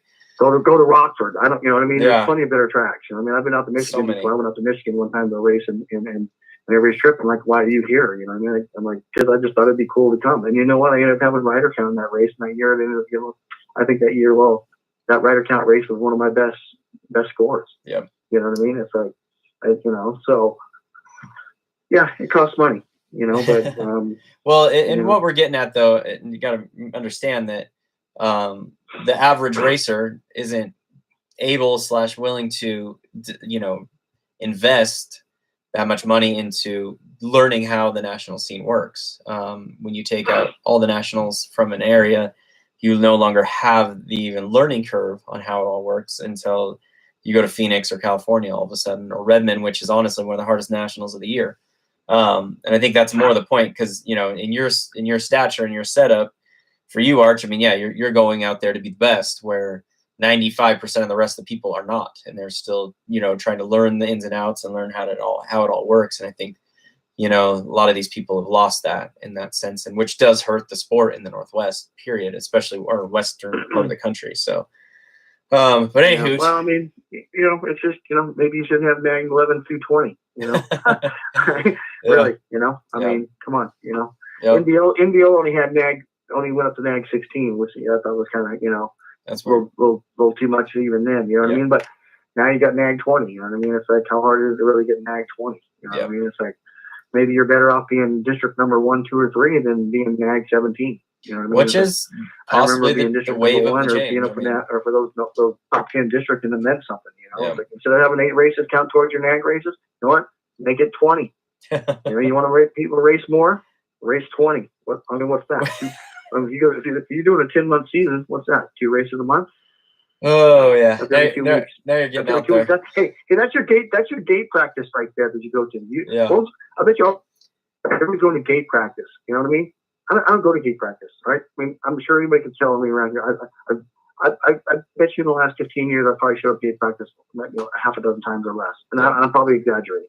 I showed up on race day, and I always race. Yeah. You know what I mean? So you turn those practice days into race days. Now the person's racing 20 times a year. They're riding full laps against maybe some fast people, maybe not. It doesn't matter. They're riding a full lap, which is helping them. You know, Price ran these tracks up here in the Northwest. We never had practice days. It was race days only. And if you weren't signed up to race, you weren't on the track. And that's why in the 80s and the 90s and even in the early 2000s when my kids program, the Northwest, Washington had quite the rider, the national riders, and they weren't NAG 10. No, these were guys that were up for the title, and they were very competitive riders. Yeah, definitely. And then Mike Price also built the facilities and the tracks that were pretty challenging. Yeah, that pushed you to be better. You know what I mean? And so maybe that's something to look at. You know what I mean? Yeah, which actually we did talk about earlier. So, but yeah. So anyways, hey, good luck anybody's going to the Grands. You know what? You got 2 weeks. You know, just get on your sprints right now, dude. That's all you can do right now. Drop the weights and sprint down the hill every day. Yep. Sprint, puke, whatever. Definitely. Believe in yourself, because you know what? It's only one lap, and on any given day, anybody can be the best. You just gotta believe in yourself. So right now, there's a lot of dreams out there, and if you really put your mind to it, dude, it could be a reality here in 2 weeks. Exactly. Well, thanks, Arch. I appreciate you calling in, buddy. All right, man. Later. Take care. Bye. All right, Dave Archibald, classic Archie. I just want to run through the rest of these comments that came in really quick, and then I'll let you guys go for the night. Jim Sievert wrote, I'm pretty sure the Reno Livestock Events Center and the Convention Authority, pretty sure that asked USABMX if they would be willing to pay a little bit more in the rent for the facility. And in Vegas at South Point, they were offered the same deal or same amount. And since Vegas is a flashier city, and they believe the dry would be larger, they opted to Vegas, which is also part of it. Yes, very true. Let's see. Sonny Harmison wrote, they need a national at Arizona Pro Track, AZ Pro Track. Just spent 3 days there. I'm in Denver waiting for my flight. Yep, AZ Pro Track's pretty rad. Let's see. Jim Sievert writes, thanks for doing this, Adam, and I apologize because I'm voice texting while driving home. That's why I can't quite read everything. Appreciate you for clearing that up. Let's see. Jody Jennison, right? USABMX doesn't pay to use facility. They pay based on moto count. USABMX doesn't pay to use the facility. They pay based on moto count. I don't know. Maybe you're talking about Reno? Some kind. Not sure quite what you're saying there, but I'm guessing you're probably correct. Sonny Harmison writes, for Fall Nationals for AZ Pro Track would be cool. Let's see. That's not the case at all. I'm not willing to elaborate, but okay. So Dustin writes to Jody saying that's not the case at all. I'm not willing to elaborate, but it's not based on moto count. And then Jody writes, it was when we had ours in Spokane. Okay, so Jody must be from Spokane and whatnot. So yeah, there are a lot of different things going on out there. So maybe things can be cleared up, and maybe things could work better in the Northwest and on the West Coast, and get more nationals, and get the nationals back, I should say, and whatnot. But that's about all I got, man. I'm wore out. My wife just texted me and said, when you should wrap this up. We miss you. I do too. I hear my baby girl screaming. So she said, Daddy, miss you. But I really enjoyed this. It was a lot of fun. Thanks for all the people that called in. I greatly appreciate it. And hope this does do something in a positive note. And I hope that it does not fall on deaf ears and whatnot. And even if it does, at least we showed here in the Northwest and on the West Coast that we're going to take a positive action and not a negative action toward USABMX. And we're going to make this work, and we're going to make this better for the sport and for everybody involved in it. Thank you guys so much. I appreciate you guys listening in. Be sure to check out all the other podcasts that I've got on Northwest Exposure on SoundCloud.com or iTunes. Also on Tumblr and a bunch of other little things too. Spotify, all that stuff. It's all on there too. So check it all out. Got a bunch of good podcasts going. Hope to hear from you guys soon, and take good care. Thank you very much. And we'll write real quick. Jeremy writes, thanks for doing this. Thanks for letting me ramble. I can talk and have stories all day. Dustin Golden writes, great show, Adam. Thanks, buddy. So again, thanks everybody. Have a great weekend, rest of your weekend, and happy Veterans Day to all the veterans out there tomorrow. And we'll talk to you soon.